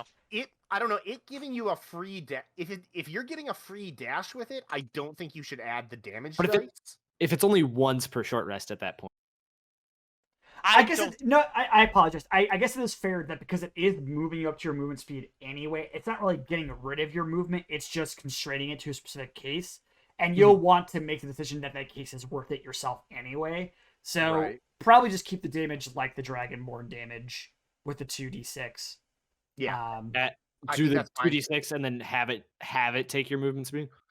Yeah. Yeah, so that's the thing. Okay. Like started at 2d6 and then go up to 3d6, 4d6, 5d6. Yeah. For eruption, maybe have it do half your character level rounded up, or rather add half your character level rounded up. Because so goblins get Fury of the Small, right, where they can add their character level to damage to anything. What is that? Right. Well, to any weapon attack they make, yeah. Right. So that's or spell attack. That's single target, and that's once per short rest, right? Or is that once per long rest? It's once per short rest. Okay, since this is also once per short rest, and it's an AoE save for half, I think that taking it down to half your character level might be advisable. That's fair. I agree with that. I mean, it is like in an AoE for 5 feet, so you're not likely to get more than 2 creatures. But the fact that you're getting your character level twice and then save for half rather than it either hits or misses, would and it knocks you down. Oh yeah, that's the thing. Yeah, I'm cool with that. Yeah. Cool. Yeah, I think I'm fine with the magma overflow damage uptick as well, because the reason that I didn't make it stronger, because originally I had different damage numbers, because I added the ignores fire resistance, because I was like, magma, dude. So that is tempting. I get the temptation to ignore the fire resistance. It's what's hotter than magma? But no, I'm fine with that. You are, Zach. You're hotter than magma. All right. Well, let's move on before it gets too sexy. Hold on, Adam. Any last words on this one from anybody? No. All right. All right. Well, then next we have Justin's, which you might notice is quite a bit shorter from everybody else's. Wow. I followed. Okay, don't let me finish my sentence. That's fine. Make me and interrupt me so I make you look at the bad guy. That's your choice. Whatever. Yes, that is my role. I will be the bad guy. Come on, read your stuff off. While skirmishing with an adventuring party through a wizard's demiplane, I discovered that certain halflings in Aasimar have unique properties amongst their race. This could be a revolutionary discovery and may lead to more studies done about unidentified genetics. The Aasimar, this replaces their healing hands, repelling hands. Whenever you hit with a melee weapon attack or melee spell attack, you can cause the attack or spell to deal your choice of extra radiant or necrotic damage equal to twice your level. Once you use this trait, you can't use it again until you finish a short or long rest. I put short rest? I thought I put long rest. Halfling replaces the lucky Trickster's Luck. Once per turn, whenever a creature within 30 feet of you rolls a 20 on a d20 for an attack roll, ability check, or saving throw, you can cause them to reroll the die, and they must use the new roll. All right, I think the Halfling one is perfect. I'm not going to say anything about that. Twice your level is insane. How'd you get that number? Which one? What was your thought process behind the twice your level? I'm just curious. I was trying to make it more unique than just straight up taking the I didn't realize until I had, because originally it was just your level. Your process when you want to make your ideas more unique is to make them more powerful. Let me finish. Hold on. I originally thought from the what's it called? I thought of the goblin one, and I was just like, or not the goblin one originally. As I was typing it, I was like, shit, this is just the feature from the goblin. So you made it twice as good and a less commonly resisted damage type? What I should have done is made it long rest, because I thought I made it just a long rest feature and not a short rest feature. That's where I didn't even see that. I didn't even see that. Oh my god! Even on a long rest feature, twice the level is so much. Yeah. To just automatically tack on as well. Honestly, I think this would be perfectly fine if it was just reflavored Fury of the Small. Because, it's already better than Fury of the Small, because you're doing Radiant or Necrotic instead of whatever the spell or attack was already doing.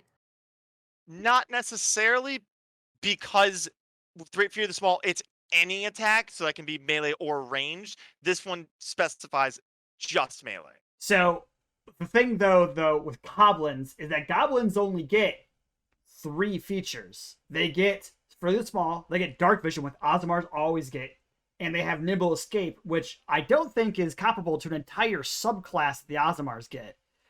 So giving, sorry, I hadn't even thought of that. So giving the Aasimar something that's equal to their Fury the Small is making the Aasimar inherently stronger than the Goblin. Unless you think that getting Disengaged and Hide as a bonus action is just as good as a subclass, which if you're playing a rogue as a Goblin is nothing. Hey Justin, what do you think of this? Keep it as a short rest feature, but have it do your proficiency bonus instead of twice your level. That seems like too little. Yeah. Yeah. Also, Aasimars can only use their healing hands once per long rest as well. Also. Yeah. Okay. So I mean, I'm okay with then this making this essentially a reflavored Fury of the Small. Well, but I think Shawn's point was that even as a reflavored Fury of the Small, this is a big buff to the Aasimar's power level. Yeah, compared to the Goblin. Because like I said, the Goblin only gets 2 features that the Aasimar doesn't get, because they both have Dark Vision. And those 2 features have to be equal to all of the rest of Aasimar's traits plus their subclass. What if it's for your them to be equal? What if it's your proficiency bonus, but you can do it? No, that's fiddly. Never mind. I was just thinking half level short rest. Half level per short rest? That's half level per short rest would be making it half as effective, which, I mean...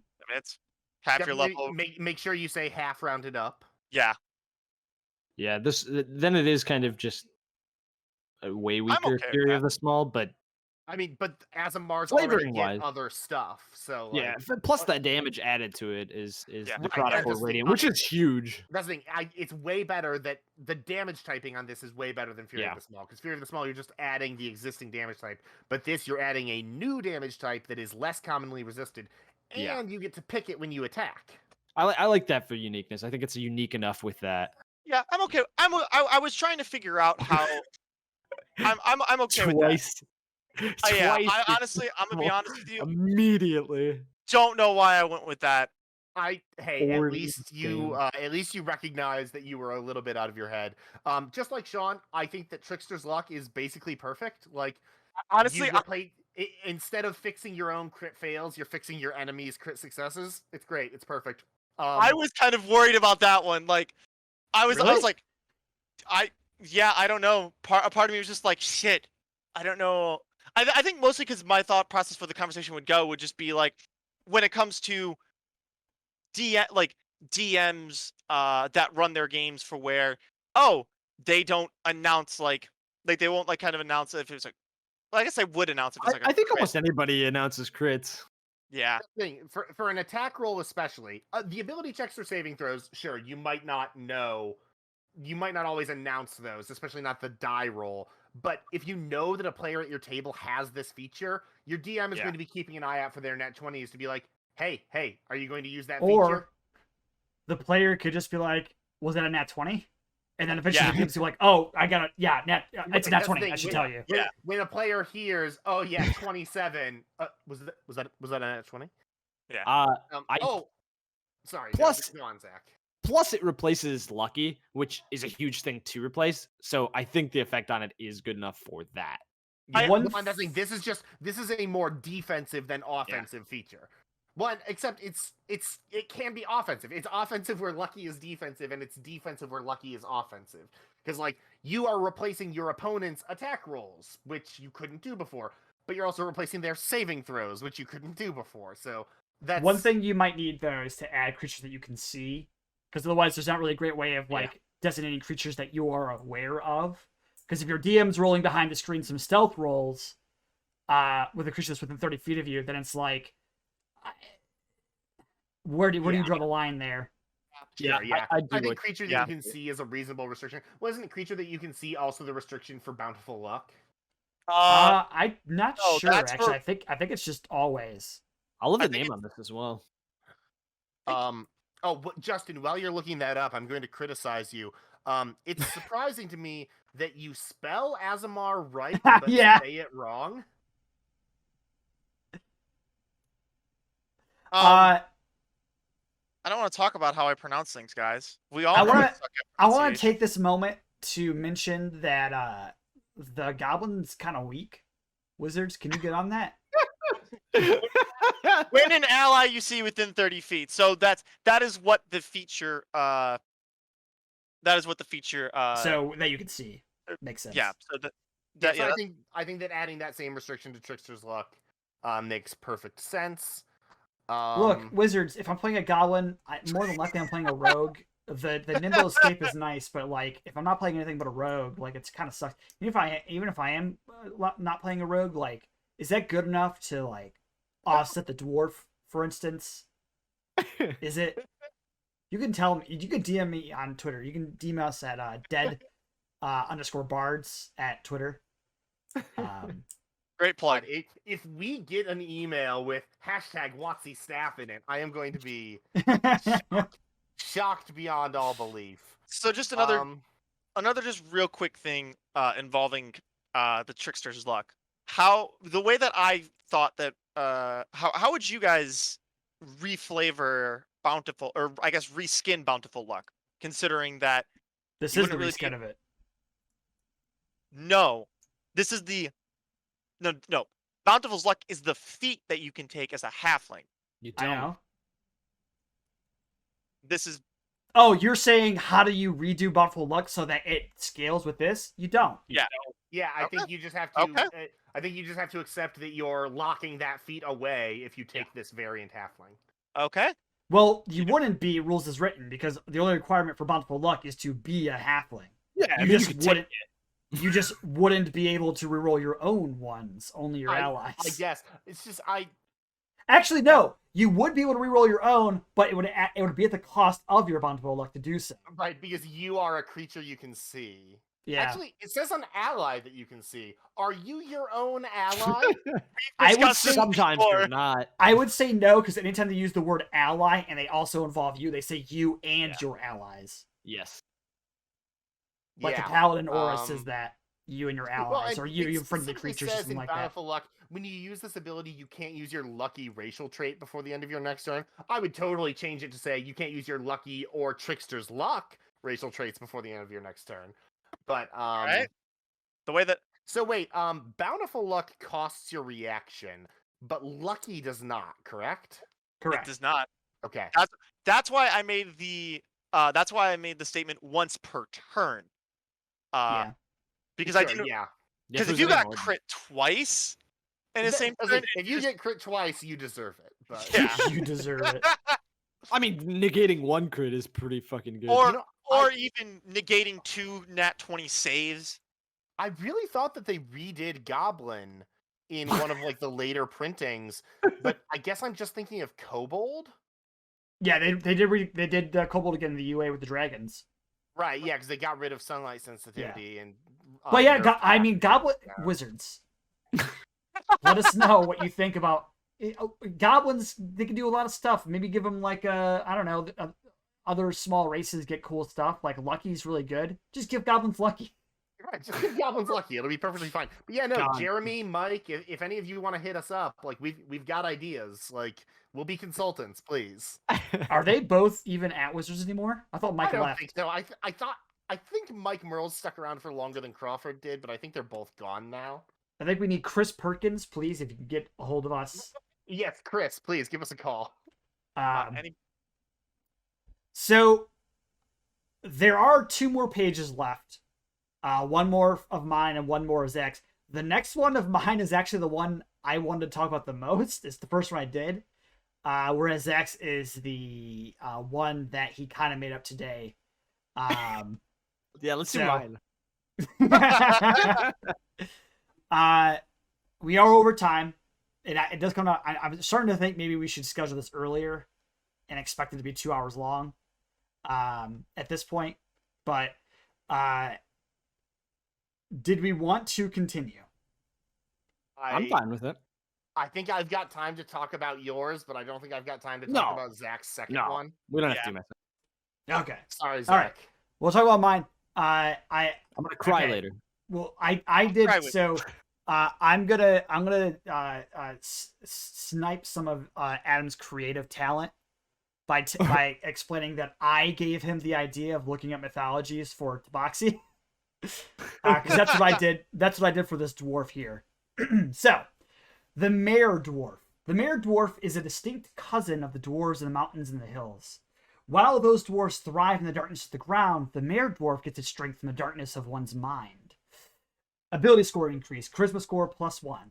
Size. Mare dwarves are smaller than other dwarves and stay around 3 feet tall and average 70 pounds. Your size is small instead of medium. Fevering Touch replaces dwarven combat training, tool proficiency, and stone cutting traits. Once per turn, when you hit a frightened, stunned, paralyzed, or unconscious creature with an unarmed strike, you can deal an extra psychic damage to the target equal to a number of d6s equal to your proficiency modifier. There's that You sentence did this again. twice? Man, I did this twice. Unresting Resilience. You don't need to sleep, and magic can't put you to sleep. You have advantage at saving throws against being frightened, stunned, paralyzed, and unconscious. Immobilizing Magic. When you reach 3rd level, you can cast Sleep, and when you reach 5th level, you can cast Hold Person. You can cast it up to your opponents, but you can't cast them while you're in direct sunlight, although sunlight has no effect on them once they are cast. You regain the ability to cast these when you finish a long rest, and Constitution is your spellcasting ability modifier for these spells. And finally, Sunlight Sensitivity. Just like the Drow, you have disadvantage on Wisdom's attack rolls and perception checks while in sunlight. I hate sunlight sensitivity. Yeah, well, this is a pretty strong subclass, so Yeah, this is a pretty It is. strong subclass without No it. sleep? no sleep. No That's sleep at crazy. all. No sleep till Brooklyn. As Well, the kids there say. are two races that don't sleep: Warforged and Elves. They do have to go semi-unconscious, but there's not really anything that you gain from not sleeping. You still need the long rest. Besides, perhaps a coffee lock build. But even then, you still need a long rest or you get negative consequences. I think the biggest benefit of not having to sleep is that you can be on watch the entire long rest. Like, other people don't need to spell you for your watch. Like, Which I'm okay with, personally. yeah, that's the thing. yeah. Like, because elves still have their trance, so they can only take a double watch as opposed to the whole watch. But Warforged can take the entire watch. So, like, Yeah, they stay aware of the surroundings. They're just like booted down for the night. yeah. But they're still aware. Um, I have 2 questions. If nobody else has anything, really quick. Go for it. Why'd you make them a size smaller? So this goes into the mythology that I chose for this. So I looked up dwarves. Dwarves, as we know them, are kind of mostly based on Nordic mythology, and it's strange because I know that Tolkien loves Anglo-Saxon culture. Part of his dream was to make those, preserve those. So it's interesting to me that he didn't use like the Anglo-Saxon thoughts of dwarves, because the Anglo-Saxon thoughts of dwarves the most that we know about them comes from a poem apparently that is about sleep paralysis.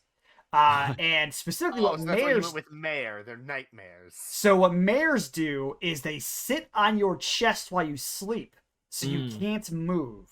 And I did not like the picture of that with a big dwarf, so I made them smaller. Okay. Just like they're little like evil elves in your sleep that Gotcha. sit on your chest to keep you asleep. So I thought that just made more sense as them being smaller that way. I didn't like it until you explained it. That's fair. So, sleep, hold person. Fuck. I have one more question. Okay, yeah, proceed with your question. Why'd you make the Fevering Touch only unarmed strikes? You have to touch them. Yeah, you have to touch Yeah. them. And because I didn't want it to be so that you could do it with any weapon, because that would make, if you were this, it would make these conditions a lot more powerful for you. If, for instance, you're a paladin who like, there's a smite that makes your enemies frightened of you. There's also, I believe, I'm not sure if there's a stunning strike or smite. I think there is. There is not. But either way, I don't know. I just didn't like it. It just makes it very hard to use on certain. I think that this dwarf makes a fucking sick monk though, because your Yes. stunning strike is now like not just actually locking them down, but you're dealing more damage once you stun them. Like, Yeah, monk was definitely the build that stuck out to me with this for a lot of reasons. And with our monk variant class feature, which allows you to replace your ability to get rid of your frightened immune or charmed ability, even if you fail your save against being stunned or paralyzed, you can still take your turn if you cost yourself a key point. So look into that. Yeah, look into that. I will say this is pretty sick. I love the. I personally love the fiction of small characters still being like mighty combatants. So like this dwarf being a small monk who is dealing massive damage with every strike, but like it's mental damage. That's incredible to me. I like that a lot because I have definitely been the guy who's like, no, I'm a halfling fighter. No, I'm not dex based. This is the strength build. Fuck you. Yeah. Like I've definitely been that guy before. So like this is really cool to me. I think my main concern is against a paralyzed or unconscious creature where you just get to add. You get auto crit, yeah. Yeah. Okay. Well, but also like 99% of the time when player characters are dealing with unconscious creatures, they're unconscious because they're dead. Like, most DMs do not bother tracking death saves for the enemies. Right. But you can cast the sleep spell. Right, sure. So you cast the sleep spell, hit them once, get one auto crit. So you basically get Justin, for the cost of. Are you concerned that casting the sleep spell at first level is going to drop the BBEG or something? Like, you're going to use this on mooks who will die to a 1 psychic touch anyway. Like, even if it's not a crit. And especially since this is no better than sleep plus smiting. Like, that's true. Other than that, it doesn't cost you anything, but. Well, also, sure. Also, paladins don't have sunlight sensitivity, so. The amount of d6s in that alarms me for it being once per turn is my thing. That's fair. The thing is that it's restricted by the actual conditions. If it's unconscious, there's just so much shit you can do to someone when they're unconscious that I don't care. Paralyze is definitely the bigger red flag because of the hold person spell that you get. Yeah, that was gonna be my next point. But again, I don't care. It doesn't bother me that much. Like, you are right that like these are not going to be the things that overdo it for a BBEG, but if you're a rogue at 5th level, it's the same deal. Your sneak attack's going to get critted. 3d6 is not that much different than a few d6 from this, and you get that every turn. You get it if you crit normally as well. And any rogue that takes advantage of paralysis is gonna get the same thing. If I'm in a party with this character, right, and we're going to hit an unconscious character, for instance, using unconscious again with the sleep spell, I'm gonna want the rogue to hit first before this person because the rogue's gonna do more with their sneak attack than I'm gonna do with my psychic damage, usually. And they're gonna wake up immediately after with the sleep spell. With the hold person spell, the whole party's getting a turn of damage on this. Just because I'm doing a little bit more damage because they're paralyzed doesn't seem like a big deal to me because they automatically fail the dex saves, they automatically fail the strength saves. Everybody's going to be doing a shit ton of damage regardless. And this is the unarmed strike specifically. My thing with that, I guess because it's unarmed strike, but my thing with that's part of the reason why it's unarmed strike is to limit how you can use this. It just makes it really strong on a monk, feels. Well, but you have to also consider that you're getting sunlight sensitivity, which is a massive drawback. That's true. You know what else you can I wouldn't even pick this because of the sunlight sensitivity. You know what else you can get for like taking sunlight sensitivity as a drawback? You can get pack tactics, or you can get 120 feet of dark vision on Drow. Like, you can get really powerful abilities if you're willing to take the cost of sunlight sensitivity, which I have other problems with that as a design principle. I don't like putting negative traits on like the racial features. I don't care for that, but I think that this tracks with the power level of Kobold and Drow. Or I'm gonna be honest, I don't remember what the fuck the Duergar can do. So like they can maybe like enlarge themselves and stuff. That was one. Obviously, that's the one I looked at the most because there's another dwarf that has this. right. It's the other dwarf with sunlight sensitivity. So considering the sunlight sensitivity, I don't really have as much of an issue with it because sunlight sensitivity to me is a full on. I don't want to play that race basically. yeah. Same. Until they redid the kobold, I had no interest in playing one. As cool as Pack Tactics was, I was just like, I cannot play a character with sunlight sensitivity unless I can be assured that we are doing dungeon delving all fucking day. Yeah, I would say that even with the sunlight sensitivity, I would consider this as a monk because of Fevering Touch, though. Oh, yeah. I think that's a sign of good design. That despite the drawback, you are still tempted to use this for what it's best at. Yeah. Looking at just the way that the rogue sneak attack scales in comparison with proficiency bonus, I am more like I'm rogue also uses a weapon which is likely magical. This is using your fists, which unless you're a monk or take the unarmed fighting style or feat, you're only doing 1 damage otherwise. Well, plus your strength modifier, but still. And it's not magical. And unless you're a monk, of course. But if you're a monk at this point, like a monk is getting crits on all of their hits. It's not the big deal to me. And it's once per turn. So one last thing, because I'm pretty certain rules is written. It's agreed that a paladin's unarmed strikes do not count in terms of their smites. But so rules as written, they don't, but the designers have both said there's no mechanical reason for that. We just felt it didn't fit the fiction. Right. Yeah. So that's where more of my concern comes into play too. Why? Is just adding all of those D6s from your proficiency and your smite. But the difference, the smite plays no part in this because regardless of what weapon you're using, smite or not, the only difference is the additional D6s, right? Fair. And once again, I am much less concerned about it than I was before. It was just one more point that I felt like maybe let's just look at it real quick and see if there's something that one of us finds an issue with in terms of a smite. But for sure. I thought of smite too, but like I said, like the only difference in any situation is that this doubles your D6s. But it's only during certain conditions, it's only once per turn, and it's only with unarmed strikes. So it's really only super useful to a monk or maybe a fighter who gets that fighting style. But even in those situations, like with a fighter, for instance, you don't get magical attacks. Only the monk does. Unless you get a magical item that says otherwise. And in that case, and this is my situation with everything that comes down to a magical item build, it is up to your DM to make that judgment call. Yeah. Right. Well, unless you're playing Adventurers League. But unless you're playing Adventurers League. But no homebrew matters for Adventurers League, so. Yeah. I'll say any other class I've seen with sunlight sensitivity has been an immediate, I do not want to play that.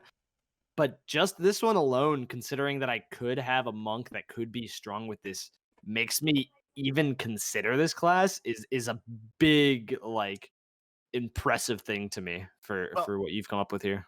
And Justin, you were talking about like if you were playing in a game where the DM allows you to smite on unarmed strikes, unless you're a monk or have the unarmed fighting style, that's still not going to be worth it because your fists only deal 1 damage. And if you're dual classing monk and paladin, fuck, you deserve something for your trouble. You are playing a class that requires Dex, Wiz, Con, Charisma. Like, you are playing a 4 times mad class. Fuck, you can have some extra D6s. Jesus. All right. You've convinced me. Like, no, anyone who is brave enough to do the monk paladin dual class, like, first of all, call me. Your game sounds fucking sick. And second of all, you deserve a bonus. So yeah, I'm impressed with it, considering I would even consider this.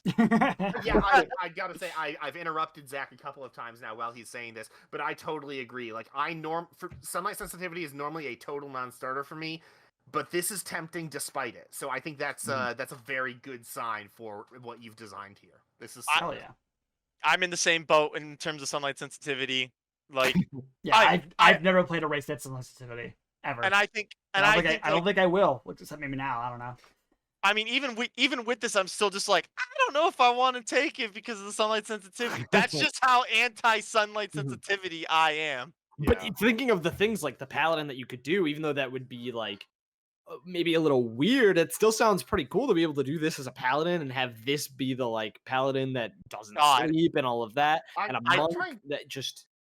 I feel really weird about the fiction of a paladin with sunlight sensitivity. A nocturnal paladin just feels paladin. So weird to me. I guess unless it's a vengeance paladin. But... I'm just now imagining just a paladin Mare dwarf. Like, they successfully paralyze someone, and they like make one melee attack with their sword, drop their sword, and then just sort of put their hand like on their head or something like that. Reverse lay on hands. Yeah. It's just, that's such a cool idea. Yeah. One last question. Sure. Is there any other way to roleplay this race besides being tired? Besides being tired? you should crack out your mind and never sleep because of it. So you could do the exact opposite. You're just like always on like a wire, like that could work. Honestly, too. I feel like the way that I would like to play it is a character who is not tired, but is like pissed at everyone else whenever they're asleep. They're like, God damn it, I wish I could sleep. I wish I could sleep. Just an insomniac. Like staring at people. They're not tired, but they're mad about it. They're like, fuck you, I fucking hate all of you. Or they're like super like pull you up by the blue straps, like everybody who sleeps fucking lazy is like, you don't need that sleep. Just take a couple hours off. Just a couple of hours. It's not a big deal. Yeah. It's like I do it all the time. There's a few ways to roleplay it. Yeah, I feel like there's a handful of ways to roleplay it, and that's all I need. We've answered the question. Perfect. Yeah. All right. Man. Well, I don't have anything else to say to this. I read the lore about it, and I was like, I want a dwarf like this. I don't know why it stuck out to me so much, but I was like, this looks like really cool. My last piece. I'm kidding. Let's see. Good. You have anything else to say, Adam? You know, I was saving my word of the day for the end of the show, and I'm ashamed to say that I did not think of a word of the day, so I'm flipping through this book that's in front of me, hoping that I see something. All right. Well, any last words from anyone? We're going ahead to. Oh man. Hey, Zach the Somniac, which is a very appropriate name for this subclass or subrace. He never once said it right. Thank you for showing up. I apologize. You just showed up at the very end of the stream. This was the last thing that we were reviewing. But yeah, we were just talking about possibly using an Oathbreaker Mare Dwarf Paladin. It'd be kind of cool. Oathbreaker Vengeance would be cool. But hey, we're here every week on Wednesdays. So if you want to stop by next week, don't be shy. We also post on like every social media platform. So yeah, we'll be Instagram, posting, Twitter. We'll be posting all of what we went over as well. So over the next week. So and feel free to watch the VOD. The VOD will be up on YouTube as well. So before you guys go, would you like to hear a hilarious character build? Always. Sure. Yes, go ahead. Let's go with the hilarious character build. I'm here for it. While we're waiting on that hilarious character build, the word of the day is eclipse. Going for a nice easy one today. Nice. Eclipse is a great word. Eclipse would be great for the Mare Dwarf. Fuck that sunlight. Yeah, who needs You get about, what, a minute and a half of being able to attack without disadvantage? Yeah, depending on the eclipse. All right, so Zach the Somniac says, so a tall, muscular Goliath bard, aberrant sorcerer with warcaster whose performance is mine. He intentionally talks during his performance to confuse his enemies. While performing, he is secretly casting spells under silenced. Oh, so he's doing like subtle spells while saying other things. That's hilarious. That's pretty good. And it's just disturbing enough for a aberrant sorcerer. That'd be great. Like a mime doing his performance, but using spells to supplement it too. That'd also be hilarious. Like, yeah. No, it's just a performance art, but like when someone's a doubter, he uses actual magic to fuck him up. That's hilarious. Yeah, that's great. My next Goliath that I had was actually supposed to be more charismatic and bard-like. Oh, perfect. That's brilliant, Zach. I'm glad that you dropped that on us. I was glad to hear that. I'm I'm glad Zach's think alike. Zach, is that you in the chat? This is Zach's alt This is account actually right now. Zach's backup account. Well, this is the opposite. This is Zach the Somniac, and Zach is very much not a Somniac. So, clearly this is Zach's alter ego. This is Bizarro Zach. Yeah, I was gonna say this is like Mirror Zach. Also, when performing, accordion plays in the background. Of course, accordion has to Yeah. play. I think also you're going to use prestidigitation for. Exactly. Well, that's gonna be it for this week. This was the Lost Legends where we didn't talk about what we're doing next week. Oh, what are we doing next week? What are we doing next week? It's a surprise. We're just gonna say it's a surprise this time. Surprise meaning that we didn't think about it and that we're just gonna end the stream and leave it up to whatever we think of during the downtime. So did we do items recently? We did. Items was the last podcast. That was last week. Yeah. I am all mixed up with my time frame. Here, let me look at the episode theme tracker. Oh, I can just check my. Yeah, there's the spreadsheet in the drive. I have my each week what we worked on as well. Hey, how about we finally do traps next week? Oh We could God. do traps. Oh God. I don't know if I'm ready for Though traps, guys. you were one of the ones who were like, maybe we should have like a head start on that. Yeah. What if we do something with class? Class. I don't know We gotta get some what. class in here. I mean, Make it would classy. you guys like to talk about the Hemoturge next week? Oh shit. That Oh, would give us a week off of designing stuff because the Hemoturge is a full class that I would just need to like put in the document for next week. I mean, do you think that it is finally finished? I mean, I don't think it's ever going to be finally finished, but I think it's in a state where it's worth discussing with people. Well, that comes down to how does anybody else want to design though? Like, is anybody hankering to design? Because if we do the Hemoturge, it would be down to Adam responsibility to design for the week, and the rest of us will pretty much have the week off.